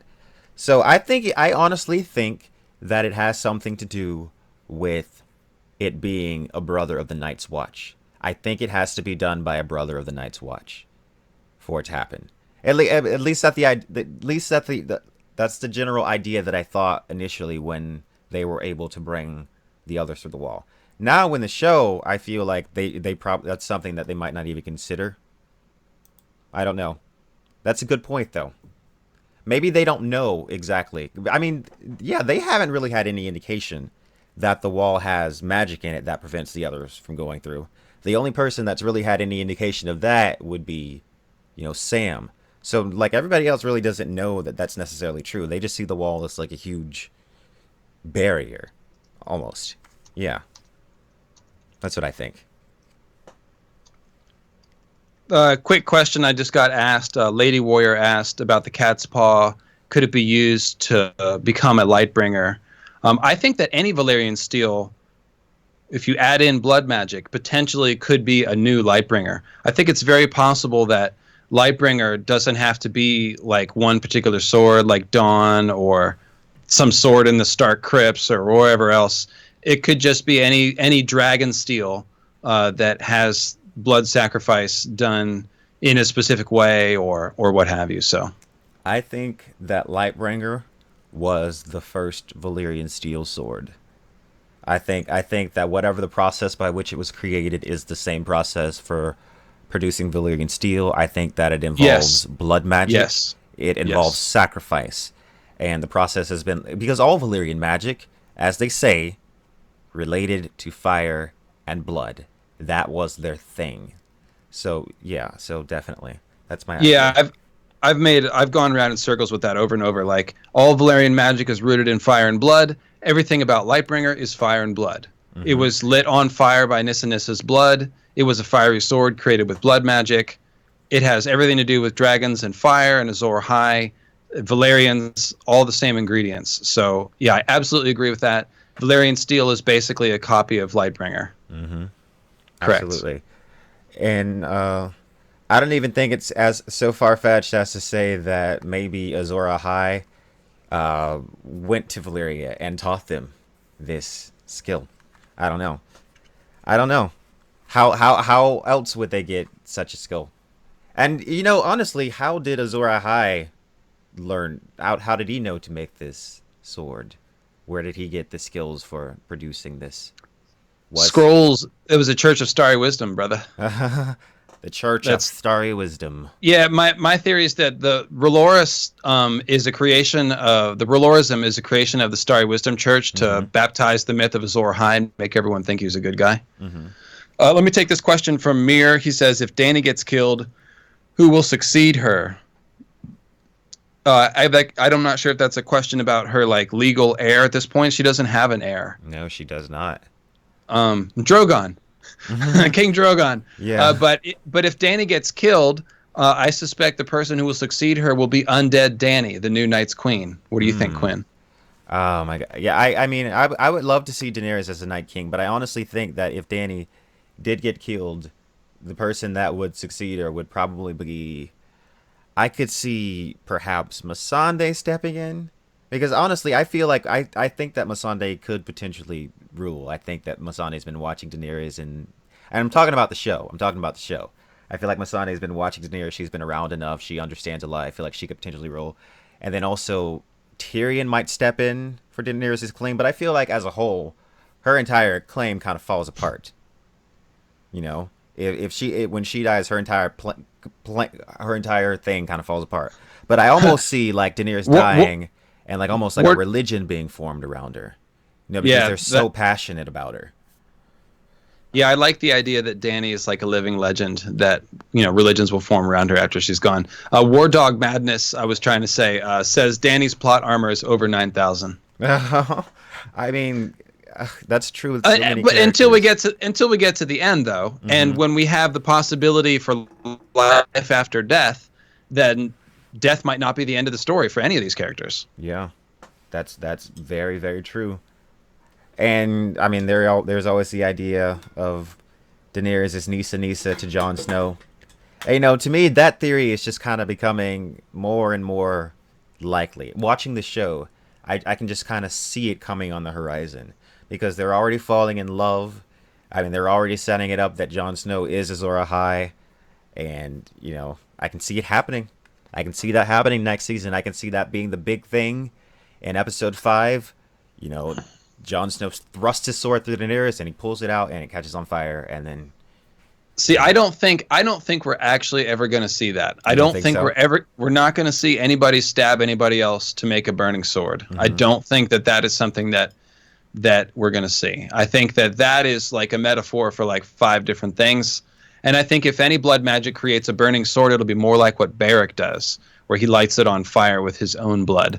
And in Interesting. fact, if we're just talking about show canon, John should be able to do the exact same thing that Beric did when he sliced his palm with the sword and lit it on fire. He's resurrected by fire just like Beric is. So what I like to see the show do is have John light Longclaw on fire with his own blood. He should be able to do that, Yeah, right? yeah. I mean, yeah. I mean, supposedly, like Yeah. if he does have the same powers as Beric, whatever his powers are. I mean, yeah, that'd be interesting.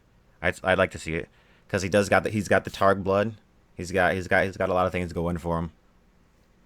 I used to be super certain that Daenerys was Azor Ahai because it's almost like reading the book. She's like the very literal choice because Melisandre says that Azor Ahai will be born amidst salt and smoke to wake dragons from stone.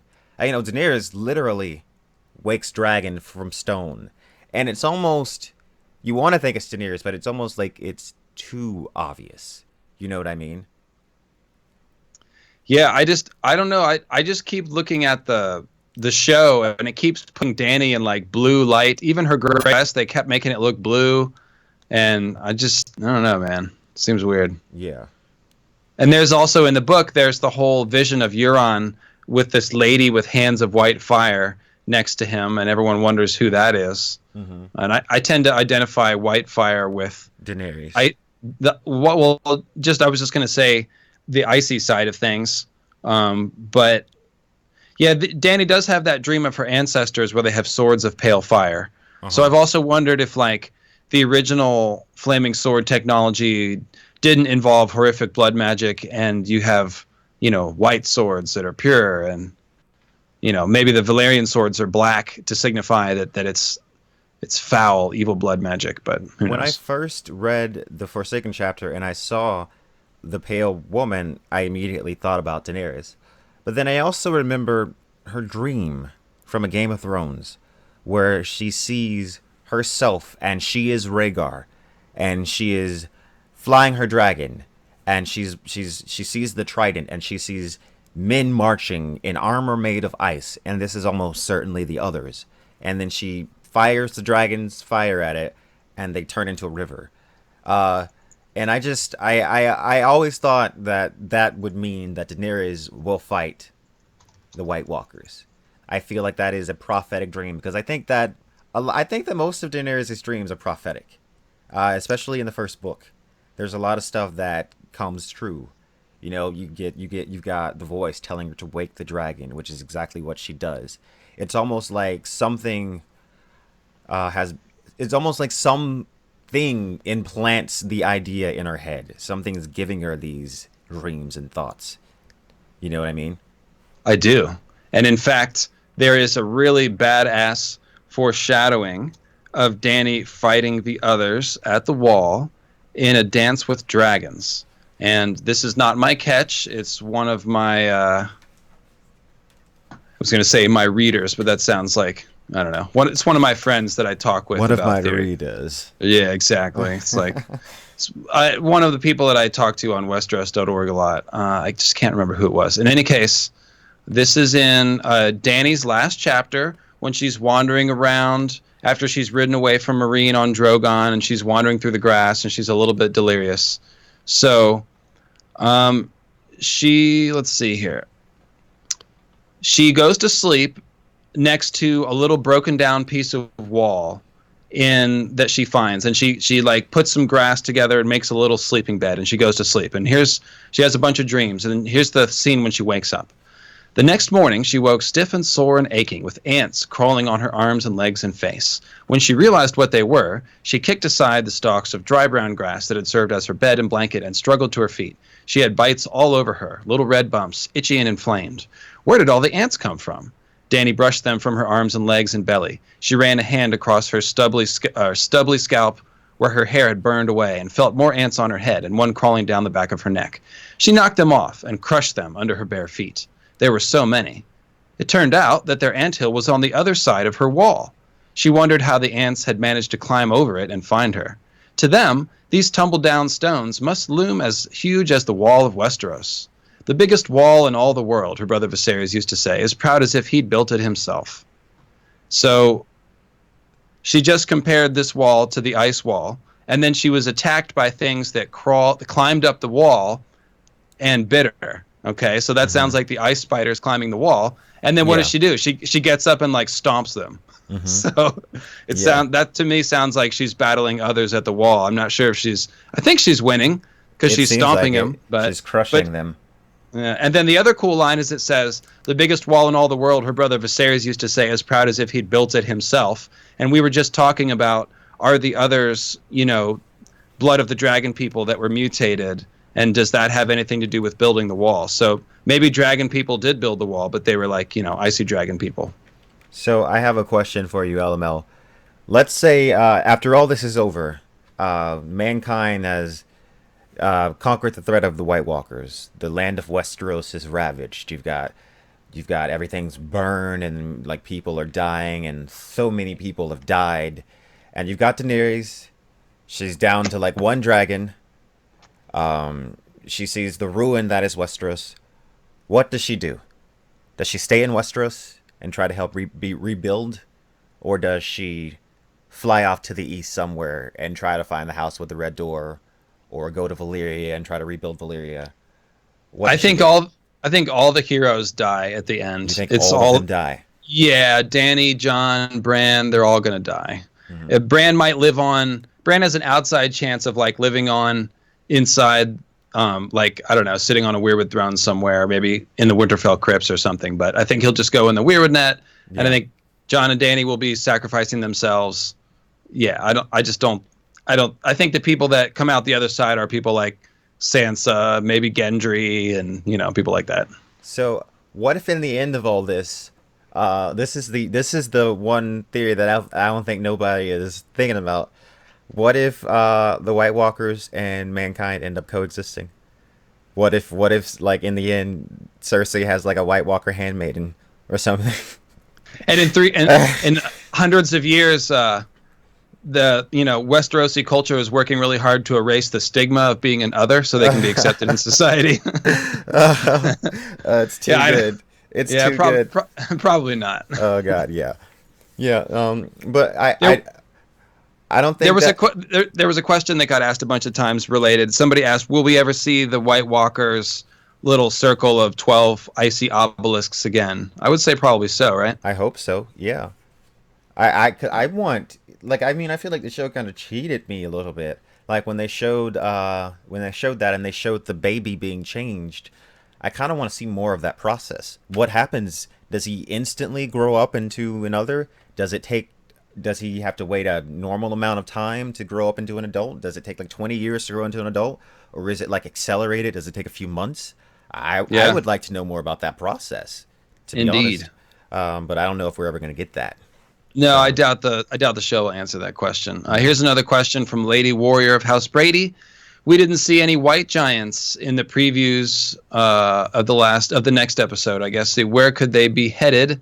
And could the bearded? Oh, so we didn't see the white giants in the last episode. I guess when Bran was in the Ravens flying around. mhm. And we also didn't see them in the preview of the next episode. So where could they be? What do you maybe, think? maybe they're off somewhere deep in the haunted forest, digging up the graves of their ancestors, searching for the horn of Joramun. Or maybe not. I don't know. Maybe they're the like the hidden surprise in the battle. Like Uh-huh. John and company are dealing with the whites next episode, and then the giants appear and they sort of throw everything out of whack. I don't Yeah, know. they've got to use these white giants in a cool way. They've already shown them. I'd be so upset if they don't use them. I want to see some badass scenes with these giants. I want to see these giants wreck some people. Because I know they can wreck some people. Because giants by themselves are already like crazy badass motherfuckers that you don't want to fuck with. But white giants that are undead, even more unstoppable. So this is, and they've got tons of them. So yeah, this is a huge weapon. I'm seeing more like theories in the chat than questions. Really. Everyone's just like, "This is gonna happen. This is gonna happen." Let's see. Somebody's like, "Take my question, please." What was the question there, It's buddy? great to see so much enthusiasm, guys. And if you've been enjoying the stream so far, feel free to leave a like. We've maintained over 1,000 people here. We have almost 2,000 actually. We peaked at over 2,000. You know what's hilarious is that like I've never kicked so many people out of a chat as I have here, like times 10. Like we're all sitting there just kicking people out of the chat constantly because of all the spoilers, Yeah, and yet we have this we have all these people watching. I That's think we're weird. having a good conversation. I think they like us. And don't We're forget, pruning we're pruning the tree. and if you're not subscribed, go ahead and don't forget to subscribe. I post videos weekly, and also subscribe to Lucifer Means Lightbringer's channel. Smash the like button. Yes, Lady Warrior. Tell them to smash the like button. You can also gently depress it. It works either way. Yes. Okay. Jamie will So, save Westeros. That's well, what someone James, said.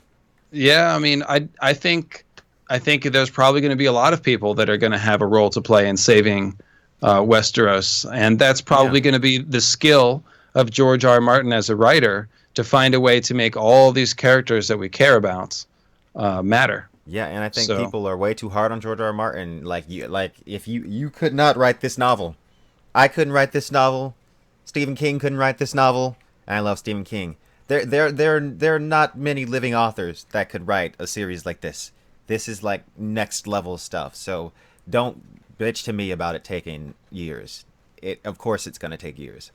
as But somebody asks, what's so big? What's the big deal about the giant whites? They can burn just as easily as anyone else. That's true, but until they catch on fire, they can do a lot more damage. So, absolutely, absolutely. I mean, and also, I wonder like how easy it's going to be to keep fires burning. I yeah. mean, a dragon obviously will do okay, but if you're a human army, how do you keep enough fire to fight a whole army of whites in a place that's frozen and windy and snowy and shit? It's going to be hard. Look, the White Walkers ride on the winds of winter. You saw in the beginning they were riding in that like mist, that cloud mist. You can't. How is a torch gonna keep burning in that? Like, how can you even keep something lit long enough to set something on fire? You know. So that's it's not like it's an easy task. Like he'll crush you before you stick the flame to him. Like you get a torch, you're trying to poke it at the giant. He's gonna crush you. He's gonna crush you. He's gonna take his foot and that's going to be the end of you. Okay, So, here's a good question from Paula Thompson. Do you think Arya will have a greater role?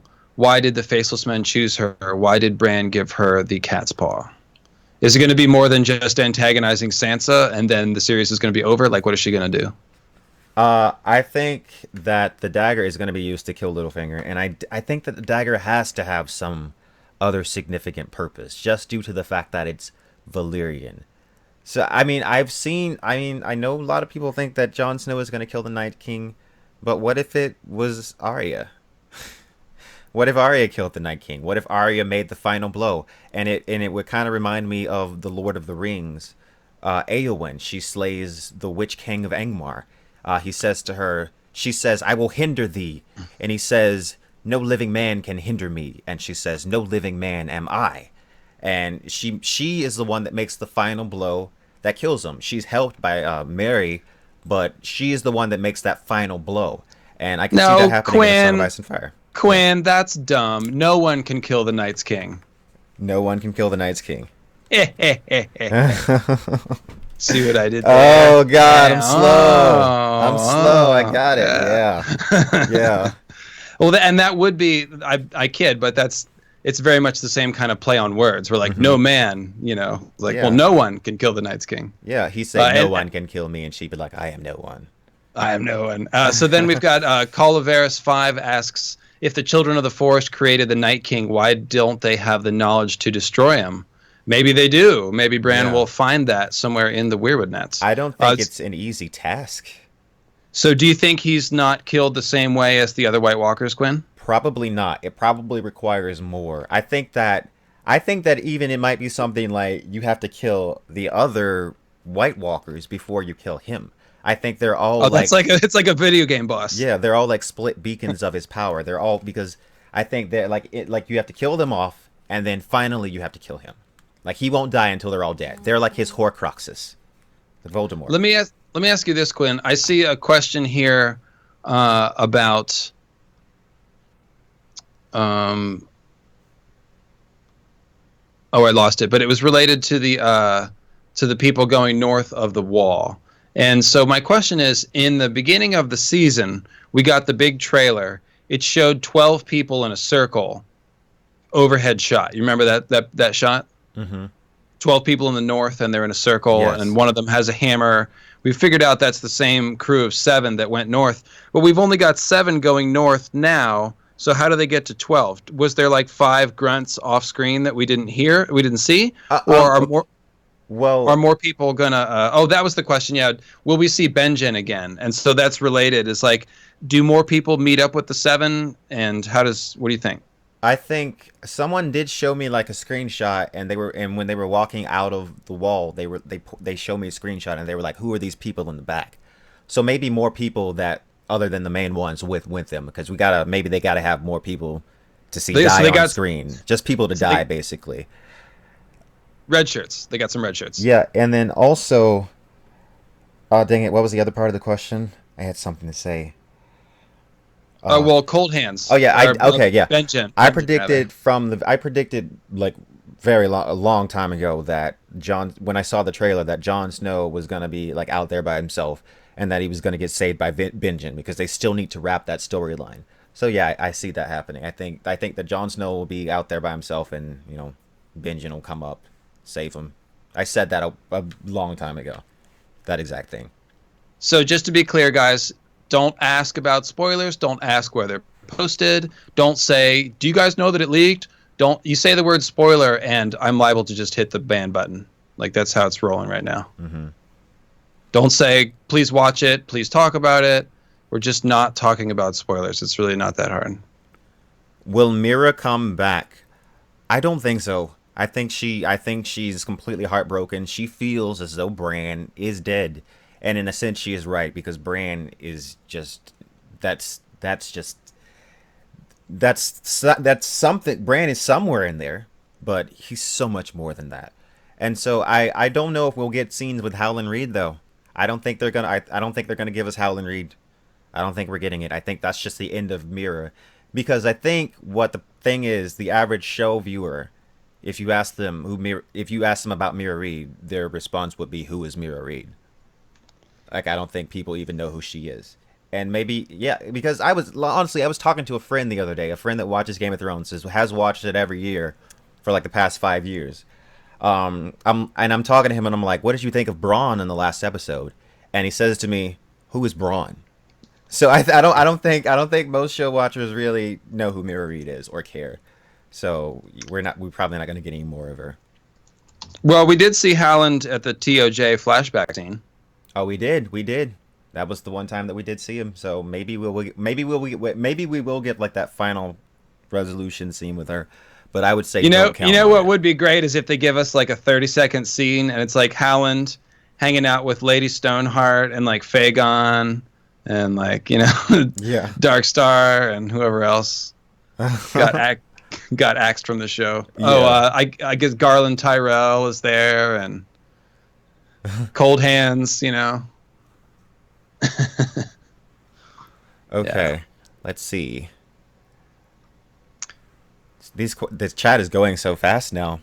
It is. I'm trying to grab as many questions as I can. There is question rage going on. Sorry, guys. I'm trying. The better your question is, the more likely it is we'll ask it. Someone says, question about your latest theory video. Why couldn't the last greenseer from the Children of the Forest just die and then possess his own dead body from within the werewood net?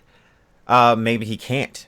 Maybe because I get the indication that is a different form of the same magic. It's like a corrupted form of that same magic, and that's the power that the others have.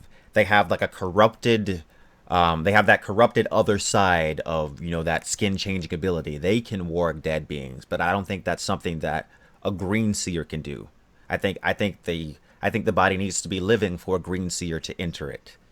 So I had a theory that I was just saying about the idea of a dead green seer re-inhabiting his own body. But even my theory calls for somebody else to raise the body and help facilitate that soul transfer back. I don't think the trees can just all do it by itself. And what's interesting, Quinn, is that we both were throwing out various ideas about some sort of consciousness inside the tree getting out of the tree. It's a really tempting idea, the idea of trees body snatching people. And it's interesting that we both have come up with different versions of it. Yeah, there's definitely all sorts of hints that those trees are insidious. Like Jon Snow sees it down in the dark and he's afraid of it. He smells death on it. Asha Greyjoy sees the werewood and she looks at it and she sees how much the sap looks like blood, and that sap is constantly compared to blood. And then you have the legend of Yig, the demon tree, who is a pale tree that ate people. And then you have all the stories about the Northmen leaving the entrails of people inside of those trees, and you see in A Dance with Dragons, you see the woman sacrifice the man before the werewood tree, and Bran can taste the blood through the mouth of the werewood. So yeah, there's a lot of hints that these werewood trees are just kind of, they're a little bit creepy. They're creepy. So here's a related question. Somebody asked, why should the Night's King's green seer ability be corrupted?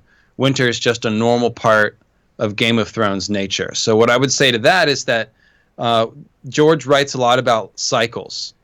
Death isn't evil, it's just a part of the life cycle. Winter's not bad, it's just a part of the nature cycle. Nighttime isn't bad, it's just a part of the day-night cycle. We couldn't have day without night, etc.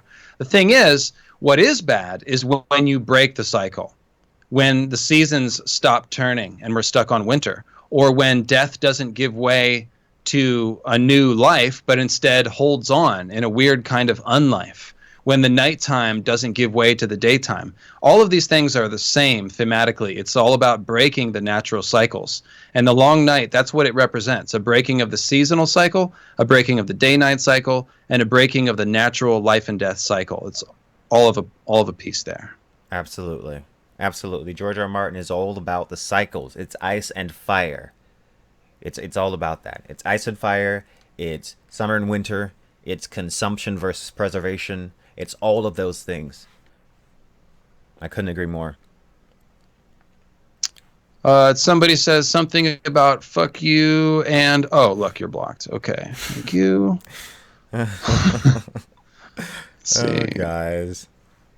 Uh, we got a few winners today here, mixed in with our wonderful folks that we have on here, which is most Q&A. people. Quinn, are you aware of the Leanin She mythology? If you are, what are your thoughts on its parallels to the Night's Queen from the books? I don't think I'm as familiar with that element of that mythology, so I wouldn't know how to answer that. Q&A. If the Oh god, they're going so quickly. Where's my mouse? Where's my mouse? Q&A. If the White Walkers can't go south of the wall, do you think a dragon would smash while trying to fly north of the wall? Um, no, Like, no. I that, I think I that's a think good question. really, I think the dragon would just fly over the wall. I think a dragon would Yeah, just no, fly over the wall. it would. But the question is the wall a barrier to one thing in particular, or is it just a barrier for the White Walkers? It might not even be a barrier for the White Walkers. I mean, that's We right. have to consider, we definitely have to consider that fact, because George R. R. Martin, like we said earlier, George R. R. Martin said that the White Walkers can manipulate ice in ways that men couldn't even imagine. So it really doesn't make sense when you think about it that there's a giant wall of ice that's supposed to be keeping them out. Um, Let's see. Is Lucifer means Lightbringer a Satanist? No. Thanks for asking. Explain your name for these people. Go ahead. Lucifer is a reference to Venus mythology, as is the word Lightbringer. They both are synonyms. They're both words that describe Venus as the morning star. And I've got a whole podcast about that. It's the one titled Lucifer Means Lightbringer. And it's very interesting because George is using Venus morning star mythology in both Dawn, the Legend of Lightbringer, and the Night's Watch, which means that it's super important and critical to the center of the story. And it's all good, clean mythology. There's no Satan worship. No. Let's see here. Another question: do you two believe that there is a possibility of seeing Quaithe in the future at all? And I assume that means in the show. Oh. Melisandre is headed east for at least a bit. I hope so. I would personally, I would love some Melisandre Quaithe stuff. I was hoping that in this season they would give Melisandre some of Quaithe's lines from A Dance with Dragons, but they didn't. But I don't know how she would exactly fit in, because I feel like Daenerys' story is going to take a different turn in the books. Quaithe tells Daenerys that to go west, she must go east. And what I think that that means is that, she needs that she'll have to fly around and meet them on the other side. I think that the far east, where Yiti is, the Grey Waste connects to the north, and I So that think is going to be everyone's favorite chapter, Quinn, if that happens. yeah, and I think that I think that Daenerys will fly in from the other side. That's why Quaithe says to go east, to go west you must go east, because if she goes east, eventually she'll come in on the other side and she'll be in Westeros. So that's so I don't think that it doesn't she just doesn't really fit in with the show, because Daenerys is already in Westeros. So I don't really see what Quaithe would be doing. So I would tend to think that it just meant at that moment she had to go further east in order to get back to Westeros. But I would love it if you were right. I will just say that. And let me say, while we're on that topic, when the whole issue of Dany seeing Ahai, in the early books, Quaithe is trying to get Dany to go to Ahai pretty clearly. But then George eventually decided he wasn't going to have Dany do that. And he said in an interview he originally intended her to do that, and now he's not. So my theory is that Dany, and Quaithe was basically saying there's some truth waiting for you in Ahai that she needs to learn. Maybe it's the whole Great Empire of the Dawn theory. But what I suspect is that Dany will essentially end up seeing Ahai by way of glass candle, because Marwyn the Mage is heading towards Dany as of the end of A Feast for Crows, and Marwyn the Mage has figured out how to work the glass candles. There's 4 of them at least in the Citadel, and nobody even pays very much attention to them. They're locked up in a vault.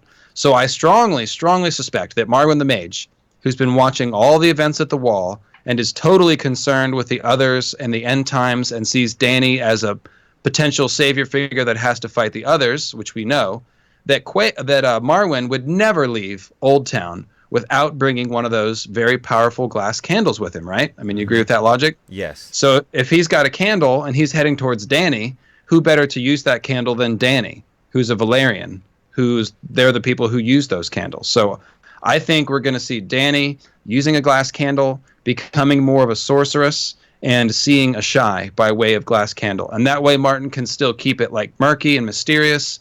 We don't actually have to go there and land on the dock and walk around and remove all the mystery. It'll just be some hazy glass candle vision of Ahai. He can show Dany what she needs to learn about dragons or some shit, and then there you go. This is my crackpot idea, and I see this as almost being certainly not true, but I want to say it anyways. Maybe the truth that Dany sees in Ahai is that there are dragons still in the east, because there's a lot of hints that they were there. I mean, Daenerys asks her handmaiden, and she says, "Are there dragons in the east?" And they say, "No, they're gone." But Bran, he sees dragons stirring in the east before Dany's dragons are born. He sees them. Bloodraven shows him that. And also in the Mountains of the Morn, in the Heart of Darkness, there are supposedly dragons make their lairs here, and it is a volcanic mountain range. And, you know, if you want to talk about Valyria, the dragons were said to come from the 14 Fires, which was a volcano.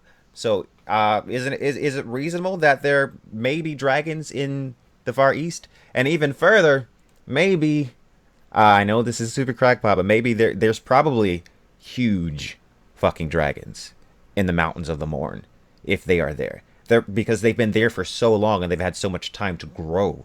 They're probably gigantic. What if Daenerys had some kind of effect on them? What if she had some kind of control over them? What if she got another dragon? And if this were HBO, Dany would be getting a crew together to like journey up the to Stygai to like try to catch the dragon with like a bale of rope. Yeah. Oh God. So okay, we've got a question here. What do you think will happen between Brienne and Tormund? What do you think? Will they get together? Probably they will just tease us with innuendo. But I will say that I think Brienne is a very important character. I think her destiny is to fight the others. And that's why I was asking that question about Jon only having 7 people, and eventually we know there's 12. I really want Brienne to end up somehow up there fighting others, if not this season, then next season, because she's got what I think is the most important sword in the story, which is Oathkeeper, you know, formerly one half of ice. Yeah. And now turned to a black and red sword with a flaming gold crossguard. And to me, this implies that this sword is going to be caught on fire, and I want to see Brienne swing it at people. Brienne is super important. She's one of my favorite characters. People that don't read the books don't even know. Feasts for Crows, like those Brienne chapters, in my humble opinion, those are some of the best chapters that Martin has ever written.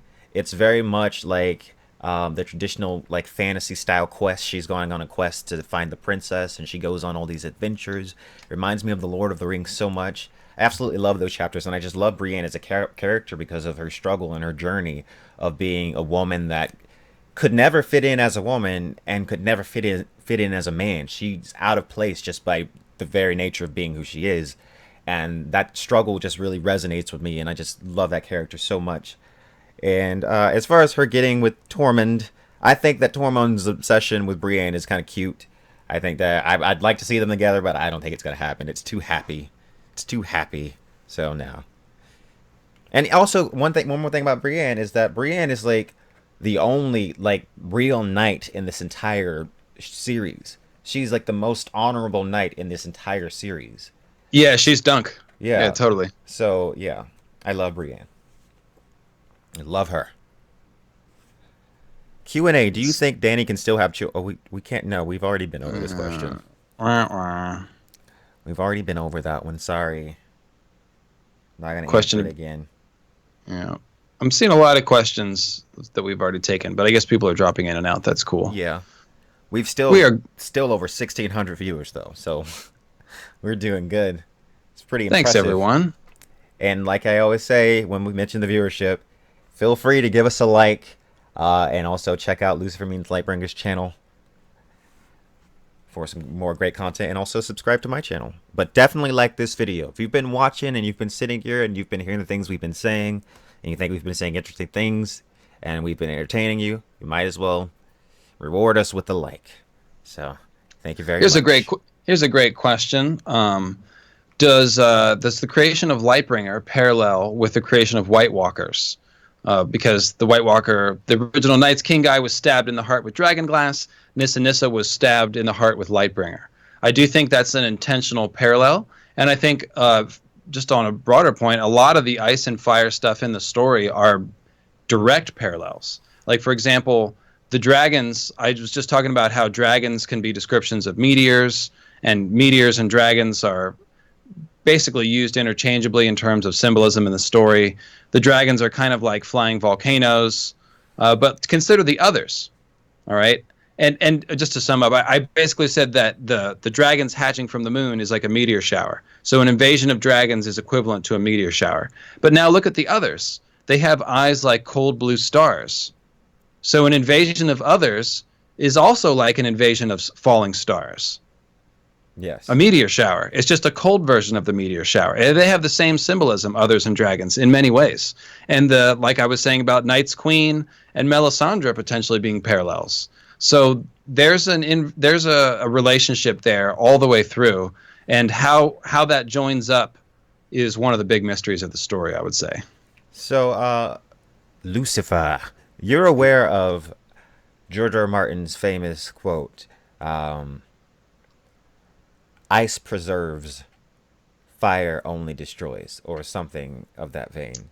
If fire consumes and ice preserves, Yeah, but yeah. what happens when you mix them together? That's the interesting part. When you freeze fire, you get come up water. with you get you get obsidian. Yeah. So that's frozen fire, and it's a better weapon against the others than just regular fire or regular magma. So I think what George is showing us is that when you temper ice with fire, or if you animate temper fire with ice, or animate ice with fire, you get something more potent. Because the others are the opposite of frozen fire. They're ice that burns. It's over and over said nothing burns like the cold, and the other's eyes burn like cold blue stars. So he keeps giving us this idea of cold fire. So essentially the most potent weapons are either frozen fire or burning ice. So you got to have both. I definitely like your take, because I've heard other people's take on that quote, and they try to make it as like ice versus fire. Like he's saying that, fire is necessarily bad and ice is necessarily good. But I don't think that's what he's saying at all. I think it's all about the balance. I think that's what it comes down to at the end. This world right now, it's off balance. And I think that the balance needs to be met, At least that's the way I look at it. That's the way I see it. Let's see. Do you think Bran takes the form of other people to have sex since he can't do it himself? I don't really think Bran is concerned with sex right now. No, he's barely human. No. Were the Night King and Bloodraven both created by the Children of the Forest? No, Bloodraven is Brynden Rivers. He was actually a Targaryen. He was the great bastard of Aegon Targaryen the Fourth.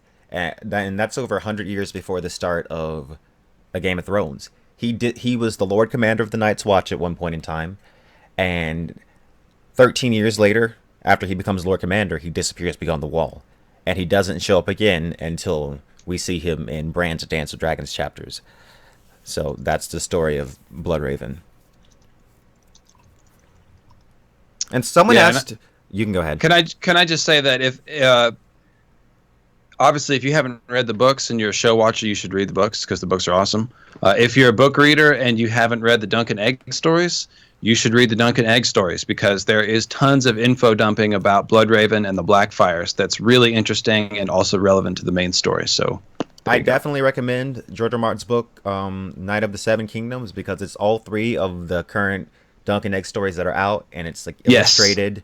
And it's awesome. Fantastic. So it's fantastic. Yeah. And the audiobook is read by the actor that plays Viserys, and he's really good too if you like audiobooks. I didn't know that, because I know Roy Dotrice does most of the A Song of Ice and Fire audiobooks. Yeah, they did. They had Viserys do that one, and he does a really good job. Surprisingly fantastic. Let's see. Is the wall going to fall down? Yes. If so, how? A meteor. Next question. So I feel like it could be a couple things. I feel like it could be I do. I love your meteor theory. I feel like that's definitely a possibility, but I don't.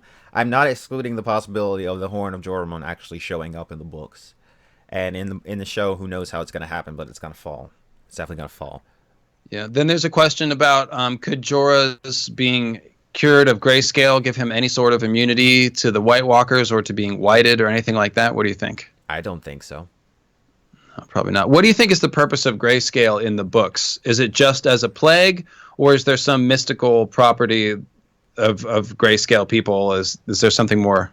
Well, according to legend, it's like the curse of the Shrouded Lord, which they don't Right. even go through to in the they don't even go through that in the show. It's really creepy. At the end of the day, I think that it is just a disease. It is just an awful disease, and I think there will be an outbreak in Westeros. I think that that is happening. I think that that's why John Connington has it. He's probably going to give it to Aegon by accident. Well, Fagon by accident. I can, So, yeah. right, making him the stone beast that leaps from the smoking tower. So basically, you're saying the importance is as a plague Yes, primarily. yes. Okay, all right. Let's see. I'm going to try to grab a couple of quick questions here. Ian Glenn reads The Princess and the Queen. That is true. Brian Folan, and he also does a great job. That's Jorah Mormont, the actor that plays Jorah. Let's see. What would you prefer, a Game of Thrones prequel or sequel? Um. Oh God, I would prefer a prequel. I Yeah, would rather see what happened before. a sequel would be a complete mess. I think the prequels are perfect for HBO to adapt because there's a lot less detail than the main A Song of Ice and Fire story, which means they have a lot more liberty Mm-hmm. to tell the story that they want. It's a lot more flexible, but they have the sort of the underpinnings of a good story waiting for them there. Which one would you prefer to see, Quinn, of all the various prequel possibilities? Oh my God, there's so many. I would love, and I know I'm not gonna get this. I would love the Dawn Empire, the Empire of the Dawn. I would love to get like an Asian style, a Song of Ice and Fire story. I would love Damn. that. I feel like that would just be beautiful. But I know they're not gonna do that. Uh, I don't want to see Robert's Rebellion. I feel like I already know Robert's Rebellion so well. I don't want to see that. I don't really want to see the Dance of the Dragons either. I'd watch Aegon's conquering as well. I definitely Yeah. watch that. Uh-huh. So my favorite recommendation for this is from a Shea of History of Westeros. She recommended Nymeria's Journey. Hmm. And I think that would be fantastic because it would start with a conflict between the Rhoynar and the Valyrians, which is just total red meat. I mean, dragons everywhere. We get to develop a whole Rhoynish water culture that would be like Atlantean and Greek and stuff. And then the big fight, they flee. Then you've got the sort of pilgrimage journey season where they're on boats and sailing to Sothorios. Then you have a Jamestown colony season in Sothorios. Then they go to the Summer Islands. You have a season there. And then they finally come to Dorne and the whole drama with the Martells and unifying and creating Dorne. And then Nymeria lives to be in her 90s. I mean, it's a lot of dynamics and it Yeah. would be a pretty good series, right? I mean, yeah, and that's the thing that I love so much about these books. There's so much lore. Like they could open anything in the world of Ice and Fire and just make something out of it. There's so much. You could just keep going with it. Honestly, like these books, you could start an entire franchise of movies, TV shows based off of these books. You really could.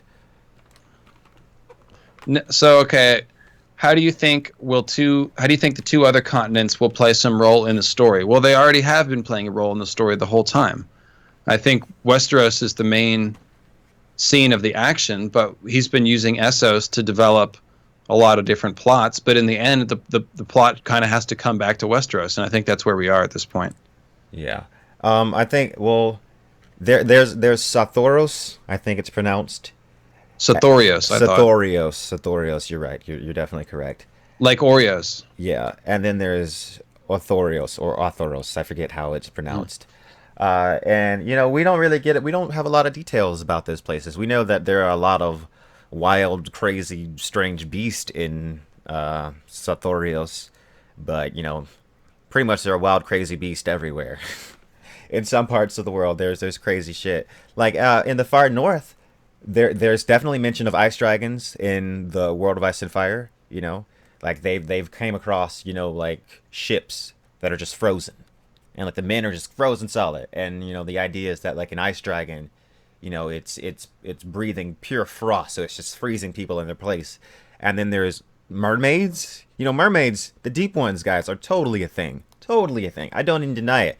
Like I don't think it's just like simple, just like references. They're totally a thing in this series. The Sea Stone Chair, Patchface was saved by the deep ones, I think. I mean, there's just so much evidence. The people of Toad Isle that claim to be descended from people that came from the sea. Yes, and they've got like webbed hands and feet, and they've got fish faces and stuff like that. So the deep ones are totally a thing. Um, I know the show's never going into that territory. Krakens totally exist, and I'd love to see a kraken as well. It's something I'd love to see. Death from the sea. Q&A, ideas of Ice and Fire. What about... Dang it, it's gone. What about the lady telling Dany that Drogo's health will be good when the sun rises from the east? From west to east, vice versa, something like that. I think she says that as kind of a jab to Daenerys. She's kind of poking fun at her. She's saying, yeah, he'll come back. Well, never. That was basically a really just bitchy way of saying never, I think. I don't think it was a real prophecy.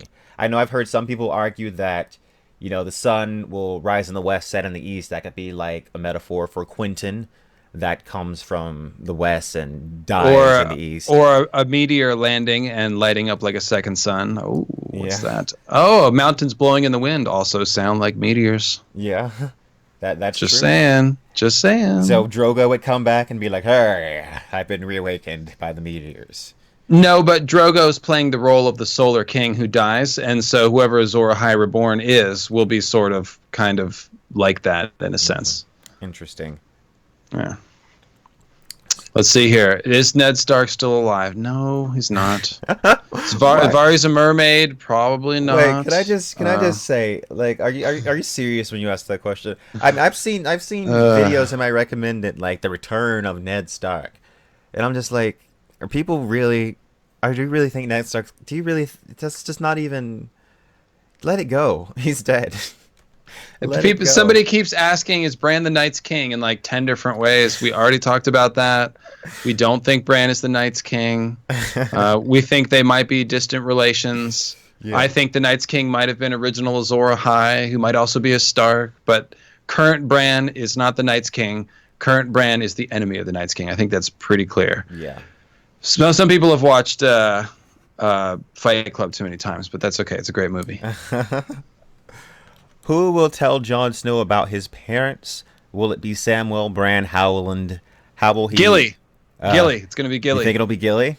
I don't know at this point. I mean, I felt like that scene just to me, I was just like, that's super dumb. Like, she's just reading a book out loud, just random facts that no one would care about. Like, and I'm just like, I don't know. That just seemed like lazy to me. But I think it'll be Bran. I think that it'll probably be Bran that lets Jon know. Even though Sam is going to, I think, Winterfell. I think he doesn't have any place to go but Winterfell. Yeah. So, do you think it's possible that Ice and Fire will marry the Night King and Dany? A lot of people have had that idea. That's something that people have been theorizing for a long time, that Dany will become the Night's Queen. I don't know if I necessarily buy into that theory. One theory for that, in support of that I ever heard, was by a man named James Johnson, and his channel is called James of Thrones. And he's cool. Yeah, and he basically said that the way the people, like the slaves in Marine, sell themselves back into slavery, these people don't know what's good for them, and Dany feels like she does. And so the thing with the Night King is he's taking away free will, because maybe, like, his idea is that the Night King feels as though it's better, that death is better, because like that taking away their free will is better because they can live forever. He gives them immortality. So but he like makes them slaves. And like James Johnson's idea was that the Night King would approach Dany and he would say, "These people don't know what's good for them. I can help them. I can give them eternal life. Just join me." And then, and that was his theory. But he articulates it way better than I do, and it probably didn't make any sense when I said it. But My favorite James of Thrones theory is his mom's theory about the children of the forest being lizard people oh, because they have claws and cat eyes, and reptiles also have cat eyes, and they call one of the children Scales hmm, as if he had scales. yeah, definitely a good So, theory. I like yeah, it. I that's like it a lot. I It's like that very one. interesting. Like I think James and Ladonna are two of the very smart, very intelligent people. Definitely enjoy watching their stuff. Let's see. Guys, can I just say that I don't really appreciate getting trolled with Ned Stark questions over and over again, and then having someone go, "Why aren't you answering my question?" Because when we see someone say, "Why aren't you answering my question?" I feel genuine sympathy, and I go, "Oh, we're ignoring somebody," and I scroll back up to find the question, and it's another Ned Stark. Ned Stark worked into a pigeon. Be like, just go back to Reddit with that shit, guys.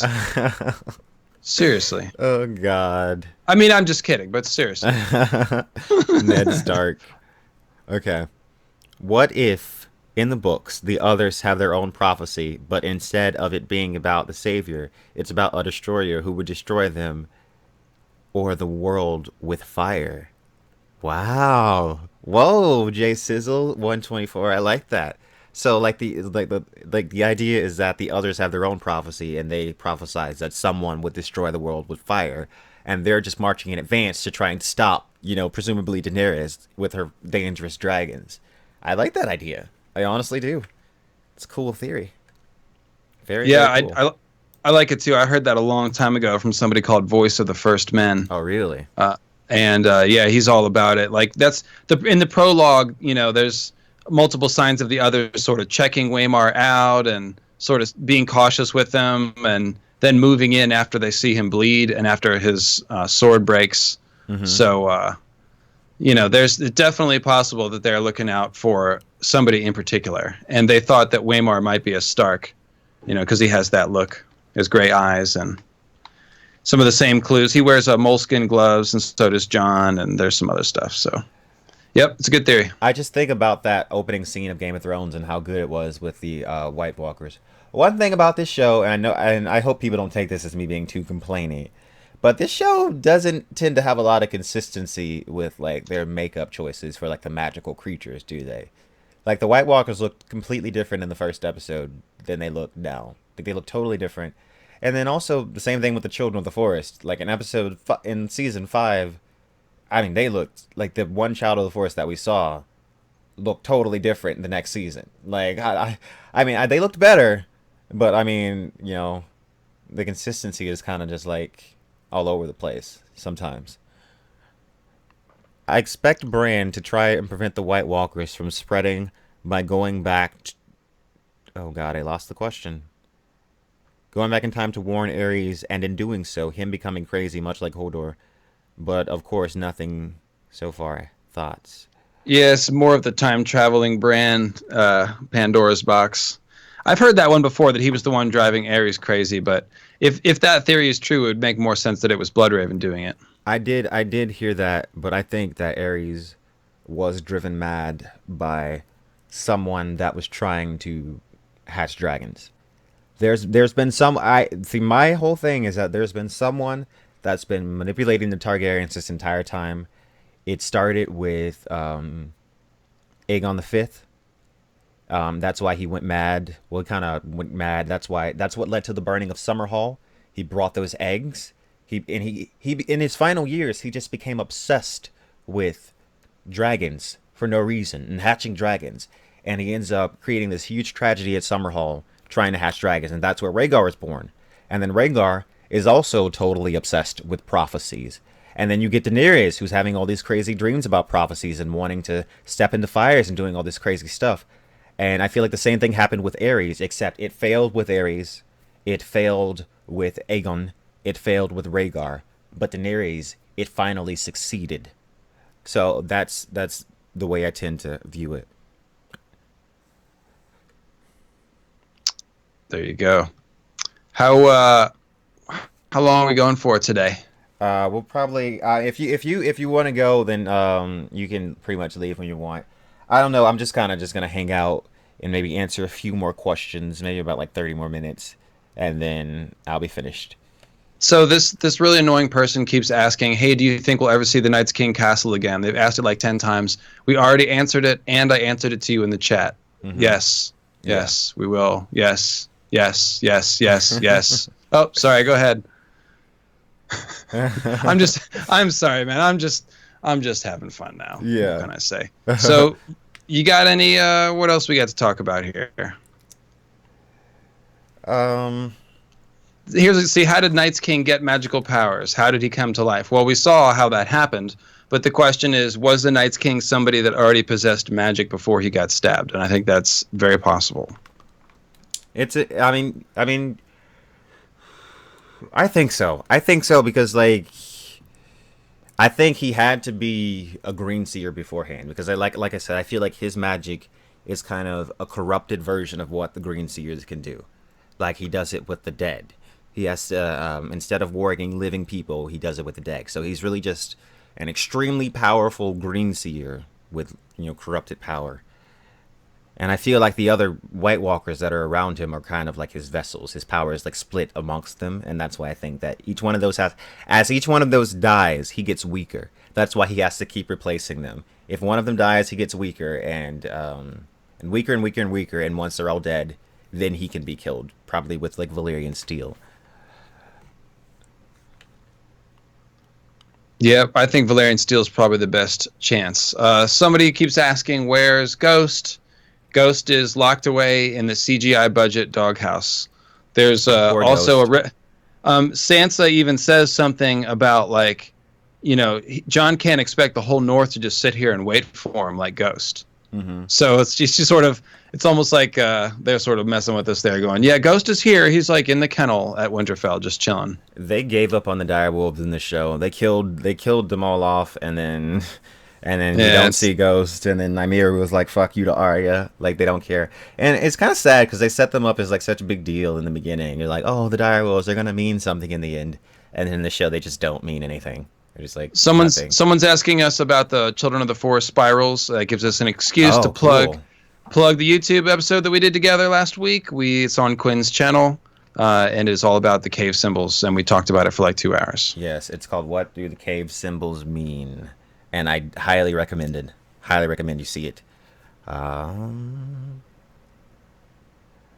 Is Miss Sunday also in the CGI corner? No, Miss Sunday doesn't need any CGI to make her look right. That's no, I don't. definitely Yeah, not not at the all. case. Not at all. I also don't think Miss Sandry is going to.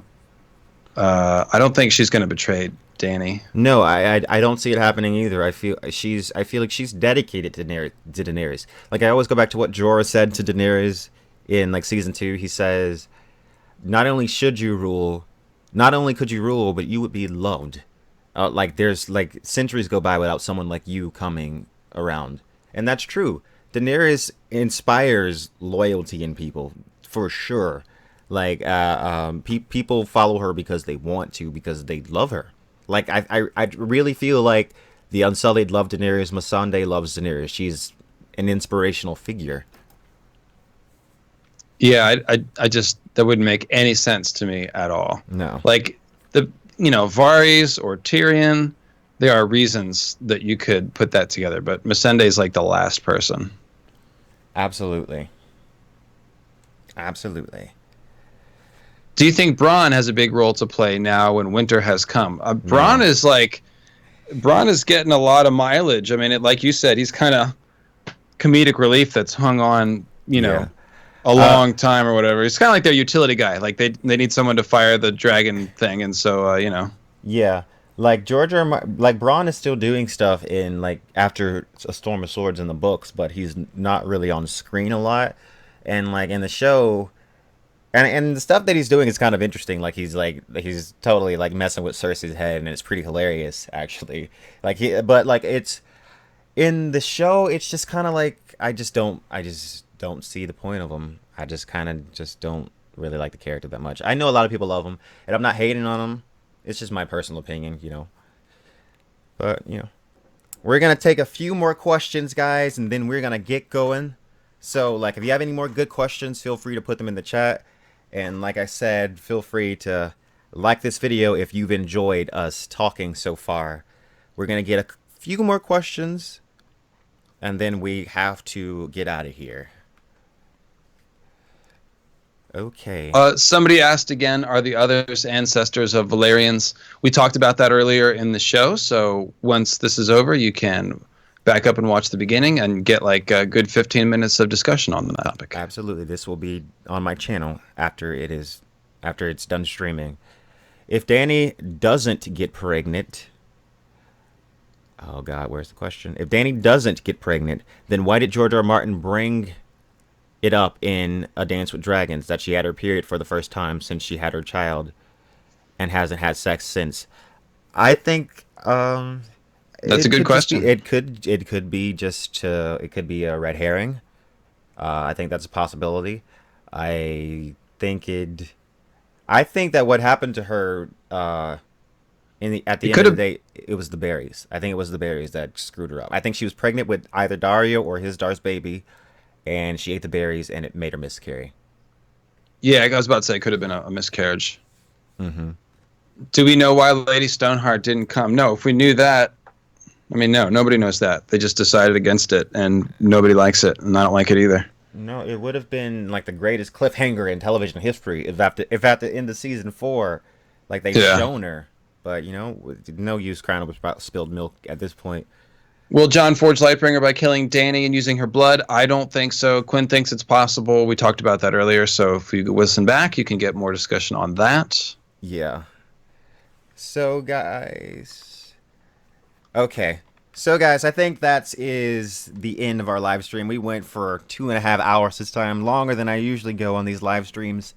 Thanks everyone that is tuned in. Make sure you check out Lucifer's channel. Lucifer, give your final plug to the viewers. Yes, I have podcasts. I've got a YouTube channel, and you can find both of those at lucifermeanslightbringer.com. And I encourage you to check it out. We've got stuff about the moon breaking and causing the long night. I've got a series, Sacred Order of Green Zombies, that I mentioned earlier, that explains why we have zombies and what cold hands means and why Jon Snow is undead. That's a really good series to get into, topically speaking. And there you go. Thanks very much for having me on, Quinn. I always like to come on and kick it with you. So absolutely. I love having the conversation with you and like getting into the nitty gritty of the mythology and stuff like that. I got one super chat at the last minute, and it's Yogishin. I'm so bad with names, guys. Sorry. But you can see it is up on the screen. I love how you compare Cthulhu Mythos to R'hllor and the Great Other. Do you think they exist? If yes, they will come into play in a more direct way. I don't think that they actually exist as the religion depicts them. I think that there are... I think that some beings are pretending, or entities or forces are kind of giving off the impression that they exist, but not really. That's my idea. And like I said, guys, check out my latest theory video. It's called The Possession. It's called The Possession, The Abomination. It's all about the Children of the Forest and Bloodraven and Bran and what's going on there. Thanks everyone so much for watching. Make sure you like this stream. If you're still watching right now, give it a like. Give it a final like. And thanks everyone, and we will see you guys next time. And peace. Subscribe if you're not already subscribed.